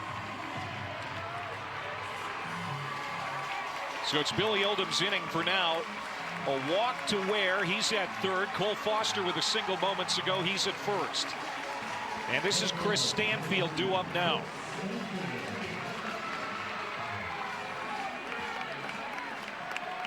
Stanfield had this exact same spot early in the game. Runner on third base. Lined out to right field to end the inning. He's 0 for 2. Also flew out to center back in the fourth. Loser is done for the year. Winner stays alive to play either Samford or Penn tomorrow. There's a strike.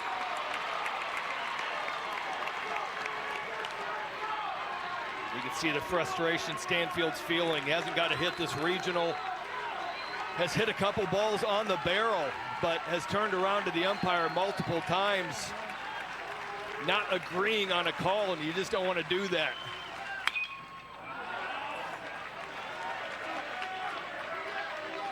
Stanfield had been in the leadoff spot 19 of the last 20 games. Had his 8-game hitting streak end last night with that 0 for 6. Drops into the 5 spot here today. This is a big situation. He's hoping to deliver for Auburn. It's down, 1-2 the count. Yeah, you said it. Since he started playing out in left field, Pierce had an injury. Stanfield moves out there. He's been in the leadoff spot, been pretty successful for a freshman walking into the SEC. Kind of curious moving him behind Foster into the 5-hole with McMurray. Hit into left field, base knock. Ware comes home. First hit with runners in scoring position this weekend for Auburn, and it comes from Chris Stanfield. And it's now 6-1. I'm kind of curious on the pitch selection. He's been struggling with off-speed stuff. They go back with a fastball in. Playing to Stanfield's strength. He pulls it through the 56 hole. Big RBI for the freshman. And that'll be it for Billy Oldham. What a day for him. Just 1 run allowed so far in 5 2/3. Just 4 hits given up. Walked a couple, struck out 1. He's getting a round of applause from Christian Ostrander. You generally don't see that from the guy coming out to make the pitching change, but Ostrander giving his starter a round of applause. Oh, he earned it. He has been really, really good. He's kept these Auburn bats cold as ice. Oldham just keeping the Southern Miss team alive with a great outing.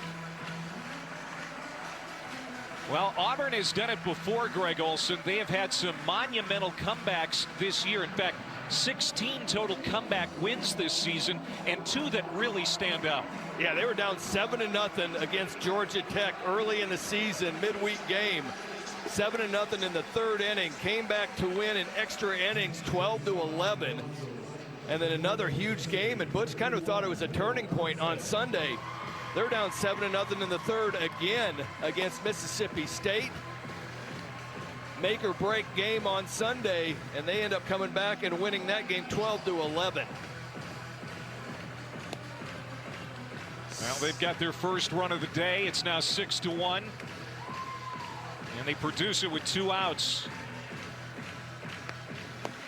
Well, the NCAA regionals for all 16 sites continuing tomorrow on ESPN Plus and the ESPN app. For more information, visit ncaa.com, the home for all 90 NCAA championships. Billy Oldham is out. Will Armistead, one of the top relievers for Southern Miss, is on now. This will be his 16th appearance, 10th in relief. And Greg, he has allowed just 1 earned run the last 11 2/3. He's hot. He is hot. Fastball's 89 to 93. Slider low 80s. Changeup mid 80s. He's going to throw a lot of sliders when he gets ahead into the count.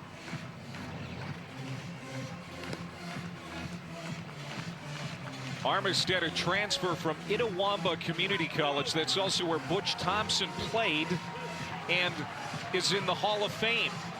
So now Armistead is trying to stick it to one of his fellow alums at Itawamba.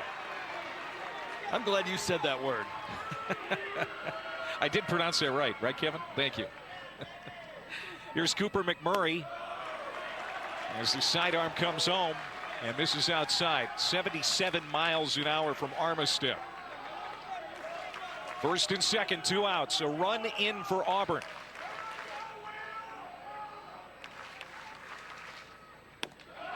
And that missed off the plate as well. 2-0. Usually don't see a low arm angle sidearm right-handed reliever come in to face a power hitting lefty. Lefties see these guys better than righties do. But just feels like Southern Miss couldn't wait any longer on Oldham. Line drive, base hit. Coming around to score is Foster. Holding up at third is Stanfield. And it's 6-2. Cooper McMurray with an RBI down the right field line. Well, I was saying lefties see sidearm righties a lot better than righties do. I thought McMurray was going to get something good to hit, and he laces his ball past the Sarge at first base down the line. Scores 1. Here comes the Auburn rally. 6 hits the entire weekend before these 3 straight by Foster, Stanfield, and McMurray, and now Kason Howell getting a shot here in the 6th inning. This Auburn crowd has been waiting for something offensively. For what are we looking at? 17 innings? Knocked down. Monaster with a beautiful play to get Southern Miss off the field. Nick Monaster with a wet gem at second base. And Auburn's going to have to settle for 2. Auburn rally falls a little bit short. Kason Howell, the captain, blisters this ball, but Nick Monaster says, no, sir, that inning is over. There's some Southern Miss gold in among the crowd here at Plainsman Park, home of the Auburn Tigers. Golden Eagles still have a 4-run lead, but Auburn getting some momentum last inning as they score twice. But now here's Dustin Dickerson again for Southern Miss. He has 2 home runs today in his last 2 at-bats, both over the Green Monster in left field. He's having a great series, 4 for 7, 2 home runs, a double, 3 RBI, a stolen base. Has played exceptional shortstop. This is a must-out for Chase Isbell. Chase Isbell coming in last inning in relief for Auburn. And Dickerson takes a strike. It's 1-1 as he leads off the 7th inning. Game now in the final third. And Southern Miss has been playing in front since the top of the 1st inning. Yeah, Sargent home run coming up next. Got the party started for Southern Miss.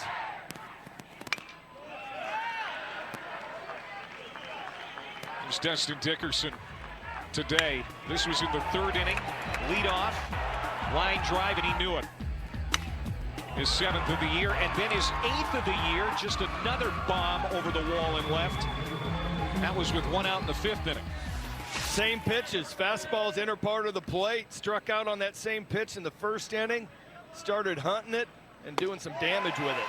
Now he'll go down on strikes for the 2nd time today. First time against Isbell. One down here in the 7th. Isbell is highly thought of by the scouts that I've talked to. Fastball 96, and he's got a wipeout slider. He's just not been healthy this season.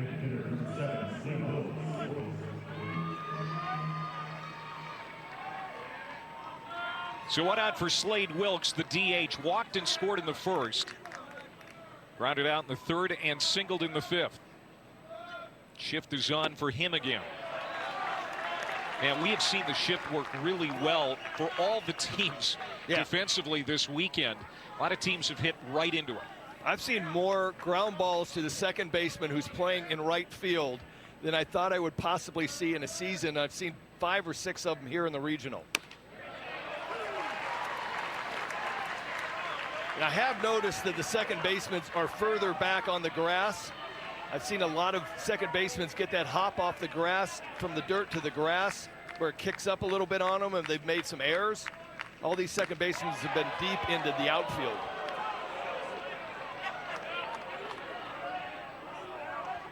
Clay, how often are you taking ground balls where you're on grass? You're not going to get a bad hop.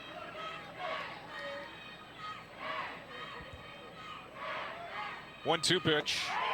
And struck him out. LaRue's going to have to throw down to first. Gets the job done. 2 down. So this regional is paired with the Clemson regional. That's where the number 4 seed Clemson is hosting Tennessee, Charlotte, and Lipscomb. Scott Bakich doing a good job in his first year with the Clemson Tigers. Clemson and Tennessee tonight, 6 Eastern on ESPN2. Charlotte staying alive, eliminating Lipscomb earlier today. And that's going to be a good one. Clemson and Tennessee. You know what? If I didn't really want to watch Penn and Samford tonight with you, you're just going to... I'd be sitting at home watching Clemson, Tennessee. That's going to be a great matchup. I can understand your conundrum there. Well, time called. Now Derek Everett is writing something down. Somebody got warned for something here, Greg. I didn't see it. I was looking down, taking a note. But that's usually not good when the umpire writes something in his notebook. And now Sargent walks down to talk to Scott Berry. You never want to be in the notebook. I know that for a fact. You never want to be in the notebook. I mean, it was a slider in the dirt. He swung at it. Wasn't a question. It wasn't something said. I'm sure that he has a certain amount of time. He called timeout, stepped out of the box. Derek Everett was writing down that he's used up one of his only timeout this at bat. Sargent checks. Ball on a strike.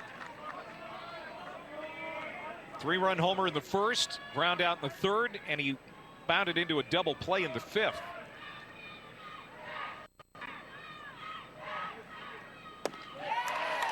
And now 1-2. That was almost a backup slider. Went straight down, almost down and in. If you create enough spin on an axis, you can change the tilt on a slider by just how your fingers get to the front of the baseball. That one had some serious depth on that slider.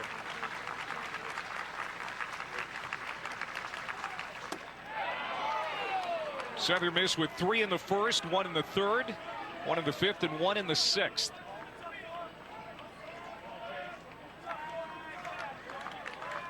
They've done exactly what they wanted to do, what Coach Berry would want them to do. They keep adding, find a way to keep adding a run. And he went. And now Sargent doesn't like that. And now he's having words with the first base umpire. And Don Goller is squawking back.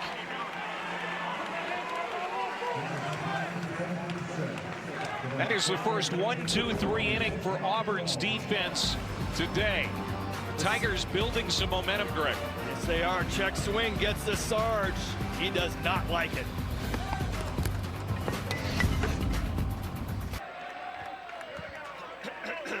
There is Sargent and first base umpire Don Goller, and they're still having words down there. But it looks like it's mostly friendly conversation. It's got to be friendly, because I got to deal with this guy for a couple more innings. I don't want to get him upset and start ringing more of my guys up. I don't think I went. I think you did. No, I really don't think I went. And then Gowler says, yeah, no, you did. And then right there, Sargent should just stop and say, all right, you're probably right. There's a called strike 3 to Brody Wortham, who leads off the Auburn 7th inning. Bottom of the 7th inning now. It is 6-2 Southern Miss, as Auburn, the number 13 national seed, is in jeopardy of getting bounced from the national tournament in 2 games. Winner keeps their season alive. We've got Samford and Penn coming up later tonight here from Auburn.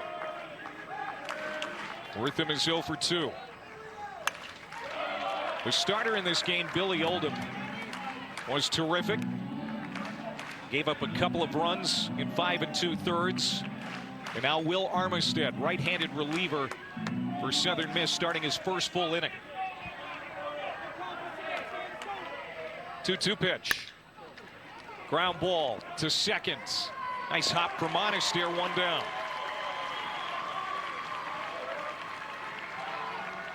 ESPN is the home for the NCAA College Baseball Regionals. For around-the-clock multi-game coverage, scan the QR code below.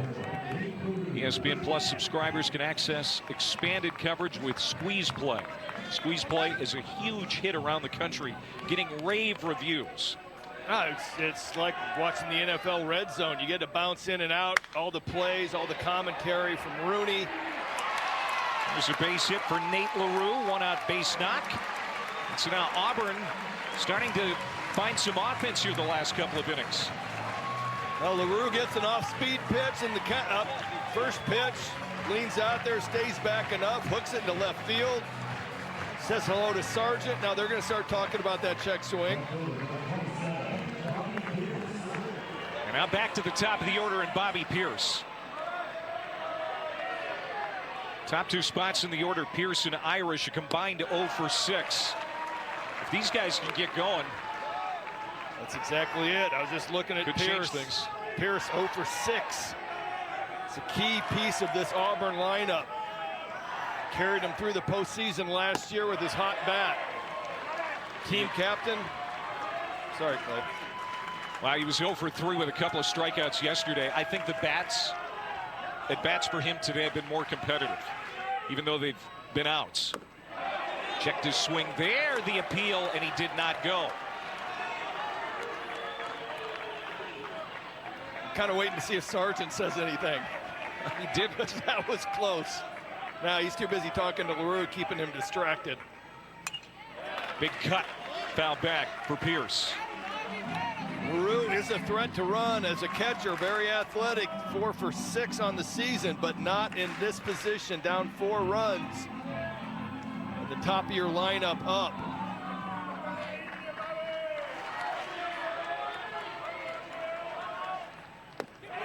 There's a strike called.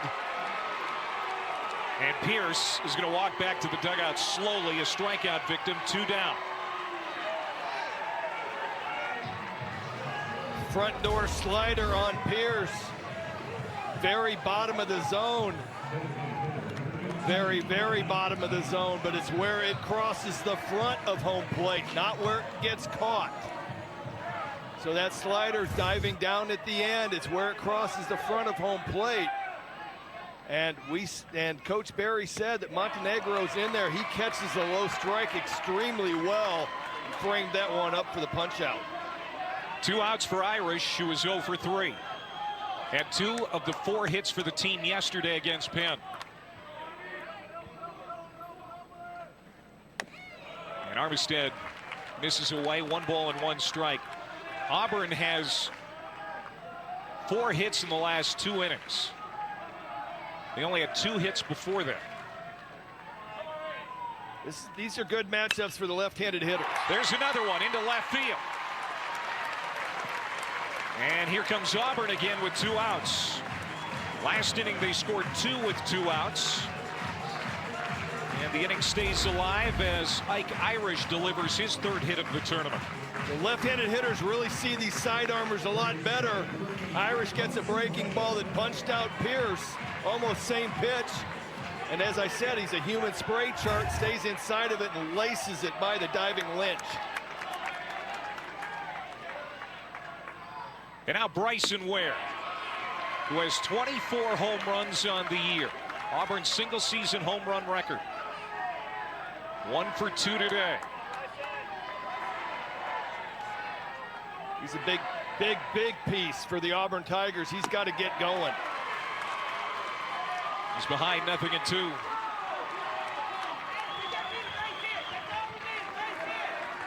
One for 6. He's been just a huge cog in the middle of this lineup all season.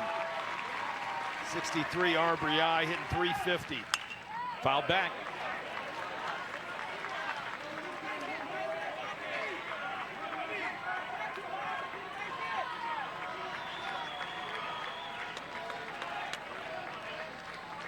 Fans sense it.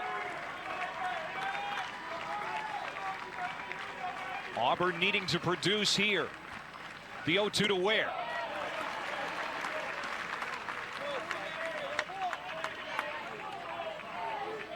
Armistead shows a slider after 3 straight fastballs. Trying to attack in. The slider comes off of that same zone. He just pulled it too far out. Ware with an easy take. Looks at the 1-2 pitch and it didn't miss by much. 2-2.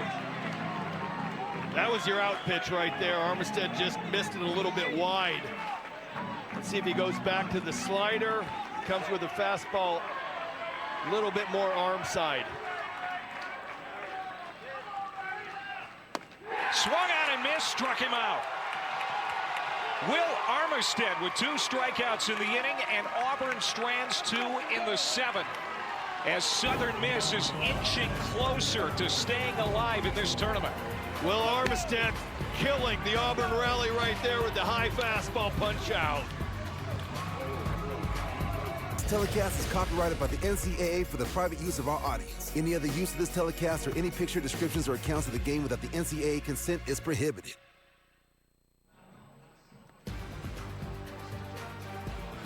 Welcome back to the NCAA Baseball Championship presented by Capital One.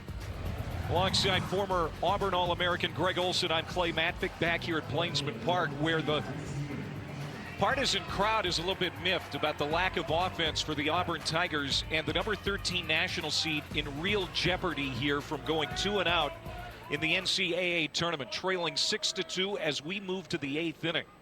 Now we understand Oklahoma State in the Stillwater Regional is also in trouble. They are the number 11 national seed, and right now in the elimination game against Dallas Baptist, they're in real trouble, down big. That's hard to believe. I mean, you got these teams at home. It's just shocking that you're going to possibly see 2 of those top seeds go down 0-2. Auburn came into this regional, the last 3 regionals was 9-0. Really had it dialed in, figured out, got stuffed last night by Penn, and the offense is not woken up yet. Reese Ewing, his first plate appearance of the game. And he grounds out to Cole Foster. Ewing came in as a defensive replacement for Tate Parker. He's the first out of the 8th inning. So you can see the last 5 tournaments, regional hosts to go 0-2. It hasn't happened this year yet. You can see that in 2021, it happened 1 time. Florida got bounced. Oregon State in 19. Florida State in 18. And they were the number 7 national seed. So they would have hosted the Supers too had they won their regional. Fly ball, right field, and this is carrying. Danny Lynch at the wall, and is gone. Goodbye. Danny Lynch with his 12th home run of the year. 3rd solo home run for the Golden Eagles today. And it's now 7-2.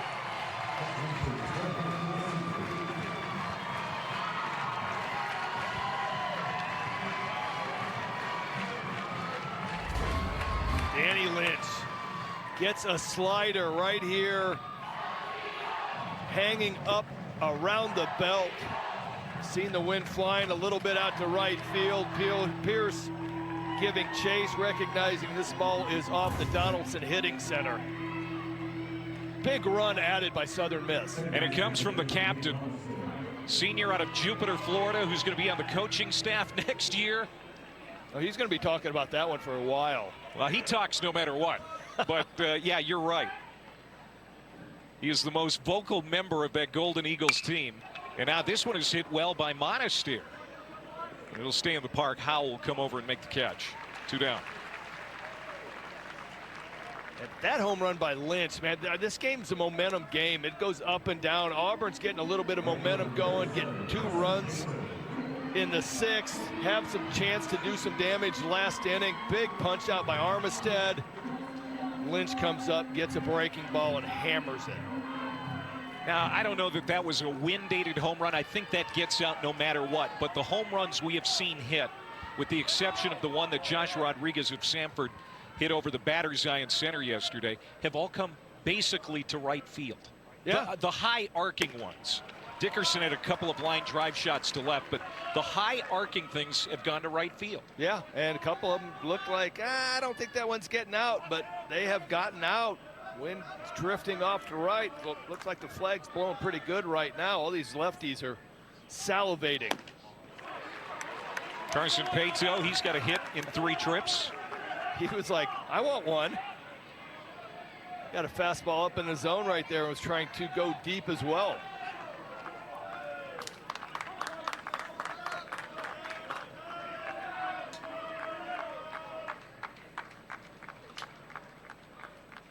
Auburn losing to Penn last night in 11 innings. First NCAA tournament win for Penn since 1990. First for an Ivy League school over an SEC team. And now Southern Miss has Auburn up against it in the 8th inning. Southern Miss, a team that thought they deserved to host. As Pato strikes out to end the 8th. But another home run, and it comes from the captain, Danny Lynch. Home run number 4 for the Eagles today. You get to go deep. You get to take a selfie with your squad.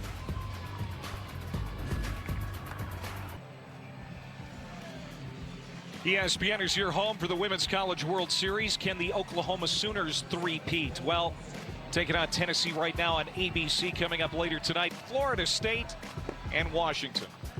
Alongside Greg Olson, I'm Clay Matvick back here in Auburn, Alabama. Day 2 of the NCAA Tournament Regional here in Auburn. And the host team is in trouble.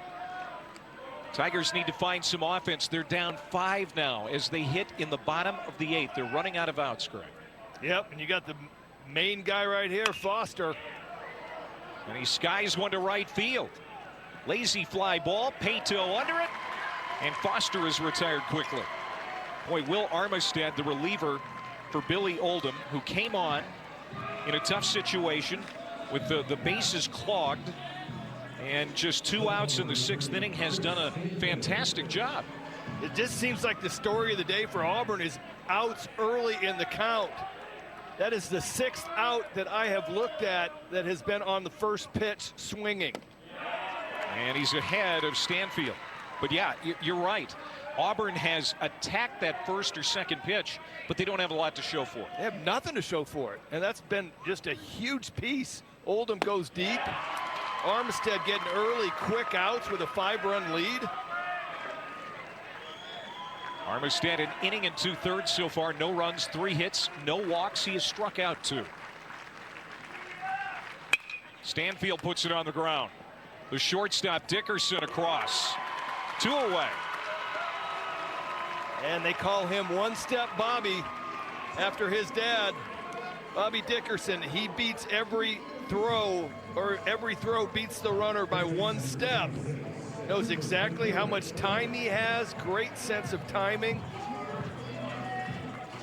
Love having a guy like that at shortstop. Actually, I did for about 6 years with Ripken.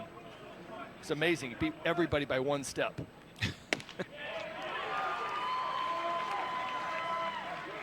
You played with some greats in your time. Yeah, he was the best. Cooper McMurray, the Kansas transfer, an RBI single. His last time to the plate, that was in the 6th inning when Auburn scored twice. Their only runs today. They've got 7 total hits, and 3 of them came in that inning. McMurray got a nice pitch to hit. Right now he's showing a little bit of frustration at the strike zone. Thinks those balls are down. He's looking for something to lift and launch. try to get one run back right here. He's got more than enough power. Wind is blowing out to right. And Armistead is throwing sinkers and sliders down right below the knees. So important to be a regional host, which Auburn is for the 6th time in team history. 74% of the teams to reach the College World Series since '99 have been a regional host. But you lose that first game, and you're up against it trying to claw your way back in the regional. And I think it does something to you mentally, too, for the rest of the tournament, even if you survive the regional. Yeah, it's just a tough road. You're using up your pitching to try to get back into the thing, and then by Monday, you're going, who do we got left? But, you know, we've talked about it off the air. The winner of this game's still got a pretty good opportunity. They're going to run tomorrow against the loser of the 3 and 4 game tonight. Another one pulled foul. Look out, just a rocket going into that dugout. And fortunately, nobody got hurt. How did that miss the whole row of guys wearing yellow or gold? That's unbelievable. Just a missile. And lost him. So McMurray draws a 2-out walk after a long at bat against Armistead.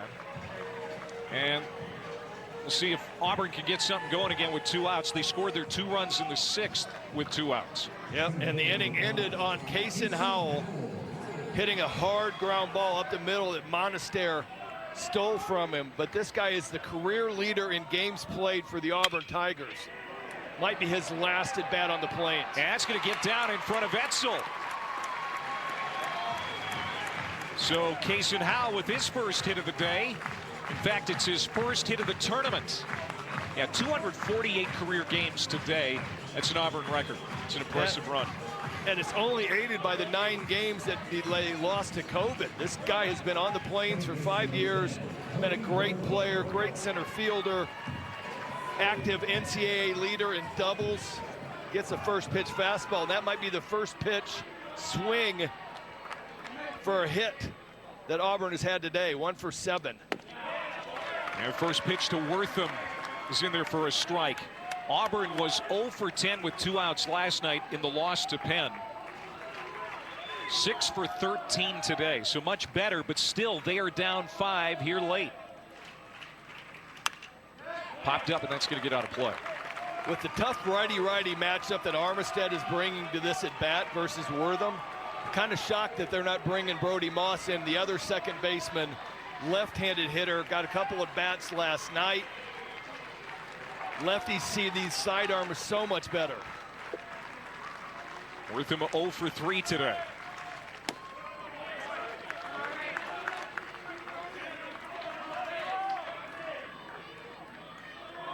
Auburn's forced to play station to station, down 5 runs.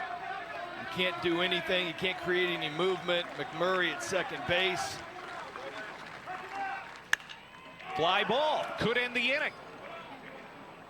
Pato calling for it, and he's got it. So Auburn strands 2 in the 8th. Southern Miss getting close to another game tomorrow.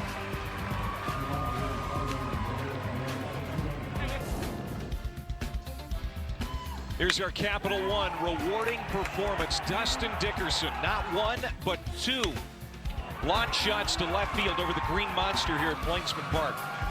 Dickerson getting it done. Fastball's inside part of the plate. He single-handedly has added some runs, and he is coming up 3rd in this inning. First team all Sun Belt.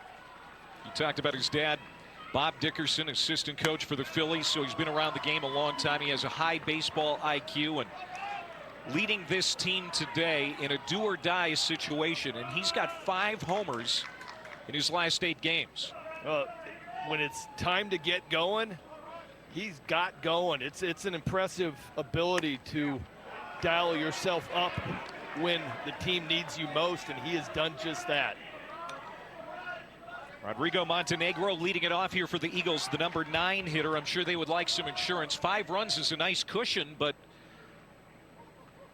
you know, Auburn still has 3 outs to work with, and they have exploded at times this year. We talked about their comeback. 16 come from behind wins this season. They have come back from 7 down a couple of times this year against SEC competition. And there's Butch Thompson hoping that, maybe it won't be too late in the 9th. Well, you're running out. You're at the bottom of the order that has not been successful so far this regional.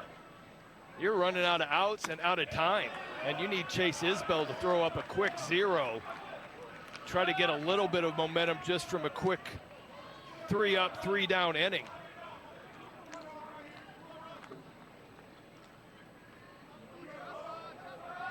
Montenegro a hit in 3 trips. He's got a run batted in. He's going to send this one to the second baseman. Candy hop for Wortham. And Montenegro is out, 1 away. Back to the top of the order in Matthew Etzel. And he was 1 for 6 yesterday, hitless in this game. But, remember his first at bat here today, Greg. A ground ball to the first baseman, McMurray. And the starter, Tommy Vail, just kind of vapor locked, did not cover first base. It really set the tone for that first inning where Christopher Sargent hit the 3-run homer, and it's been Southern Miss since. Yeah, you were kind of looking for Tommy Vail to come out and jumpstart the Auburn staff, team, fans. Gets Etzel on a ground ball to first base. McMurray kicks it up a little bit. Vail stands on the mound and watches the play. A walk a couple hitters later. Big 3-run bomb by Sargent. And it's been an uphill climb for Auburn ever since.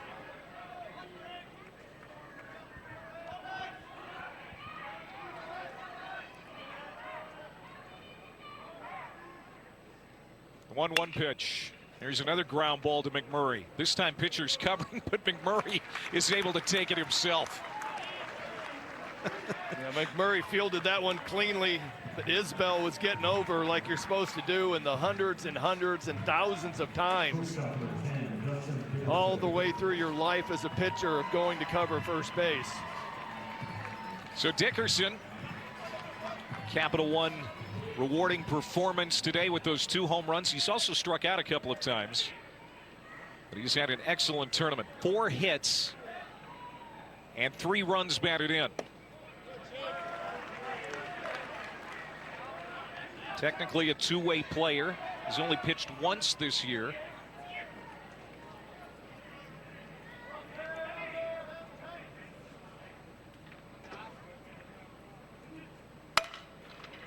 A ground ball should end the inning. Foster. All right, last chance for Auburn. They need a bunch. They're down 5 going to the 9th. Do they have another comeback in them to keep their season alive?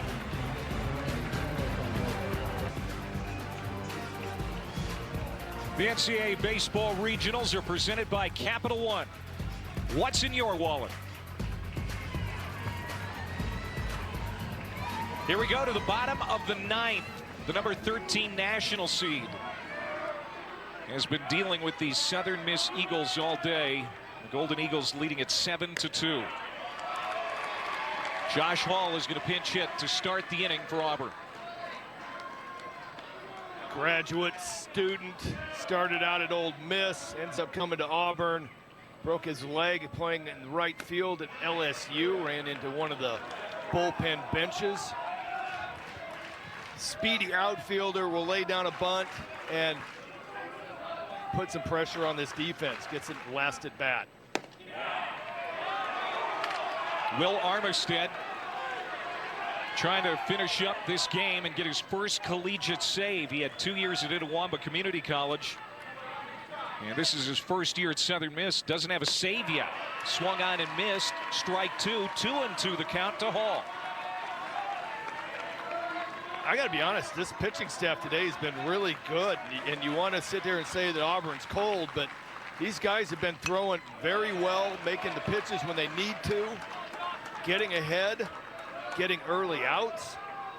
Every possible combination that you would want to put a pitching staff and say that they've been successful, these guys have done. Struck him out, and Auburn's down to its final 2 outs.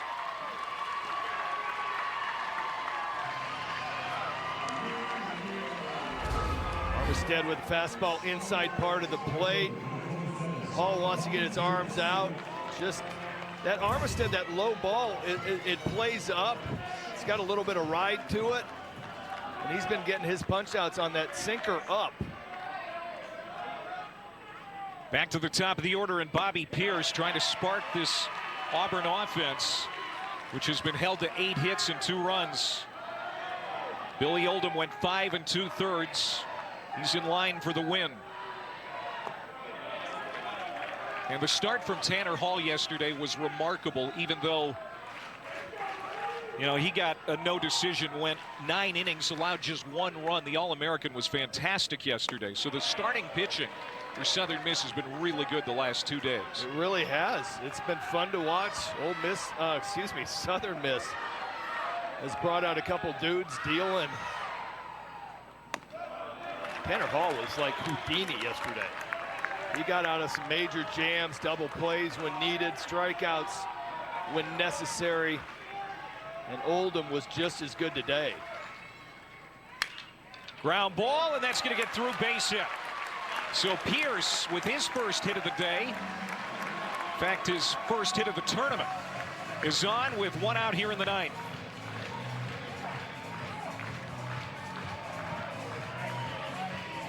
Solid at bat. This brings up Irish getting into the middle of the order, down 5. Every base runner is needed. Irish is 1 for 4. Has 3 hits in the tournament.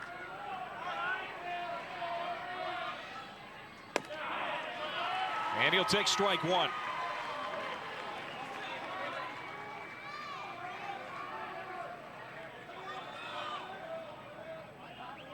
There is activity in the Southern Miss bullpen.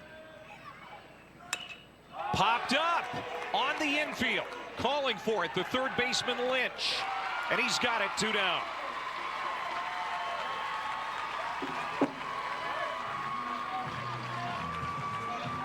It's that Armistead high sinkers giving him fits. This one stays on the inner part of the plate. Ties up the hot Irish. Auburn down to their last out. Now Bryson Ware will get a chance here to keep Auburn alive, their leading home run hitter.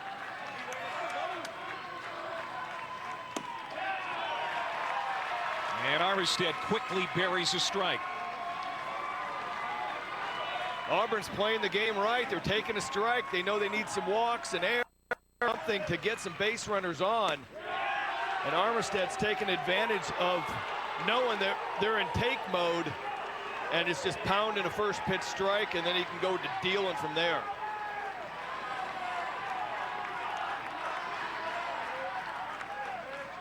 The 1-1.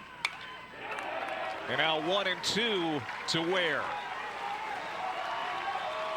Good pitch to hit, and Bryson Ware has just been fouling those off. All those pitches that he's been able to do damage with all season have become foul balls this regional. 2 outs, 1 on, the 1-2. Just missed. 2 balls and 2 strikes.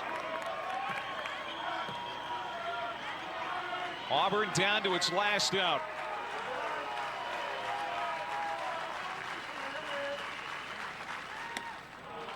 And now full count. And on deck is Cole Foster.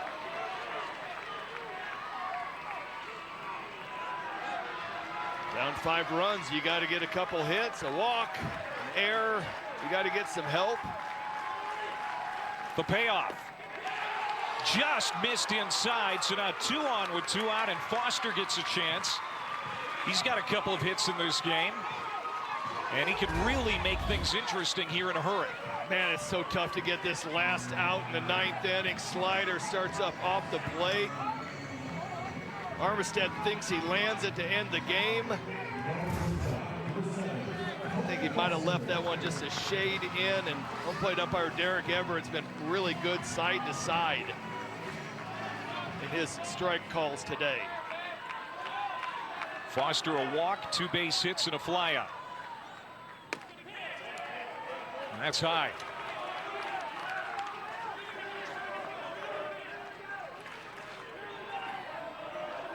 Start looking down. You got Stanfield next, McMurray would come up as the tying run. Definite home run threat with the wind blowing out to right, but he's got to get Foster and Stanfield on in front of him. All of a sudden, Armistead has lost the strike zone, and we're going to have a conversation on the mound. Here's a look at Southern Miss head coach Scott Berry, who is retiring at the end of the season, trying to extend that career at least one more day. Looking good right now here in the ninth with 2 outs, as Derek Everett will go out to shake things up. Well, this is the best part of the Auburn order, and we saw this part of the order 3, 4, 5 produce a couple of runs in the 6th inning. Can they get things going for Auburn here in a must-have ninth? They need 5. Strike 1. Great visit by Montenegro to go out, call timeout, reset everything for Armistead. Just calm him down. Hey, we just need 1 strike right here. Piece it together 1 pitch at a time. That missed high. 3 balls and 1 strike to Foster. Stanfield, who is 1 for 4, will hit next. Sibley up in the Southern Miss bullpen, just getting started. Foul back, and now battling back Armistead to fill out the count. 3-2 against Foster. As Auburn is down to its last strike, 34 wins on the year, 17 of those coming against the SEC. With the number 13 national seed in danger of going out. The pitch, fly ball, short center field, and it's actually going to be the shortstop Dickerson with it. Ball game over. Southern Miss stays alive, and Auburn's season comes to a disappointing close at home. The combination of Oldham and Armistead keep the Auburn bats cold. 9 hits on the day, but scattered them over 9 innings. That's the end of the Auburn season. Auburn goes 0-2 in their regional. It's the 3rd time that they go 0-2 in a national tournament. First time was '63. They did it again in 2002, and they do it here, disappointing their fans in 2023. Oldham the win, his 7th of the year. Armistead his 1st collegiate save, and Southern Miss stays alive to play either Samford or Penn. The loser of that game will meet Southern Miss tomorrow afternoon at 3 Eastern. The Sargent home run in the 1st inning, and then the 2 Dickerson bombs to left ended up being all Southern Miss needed to take out 13th seeded Auburn.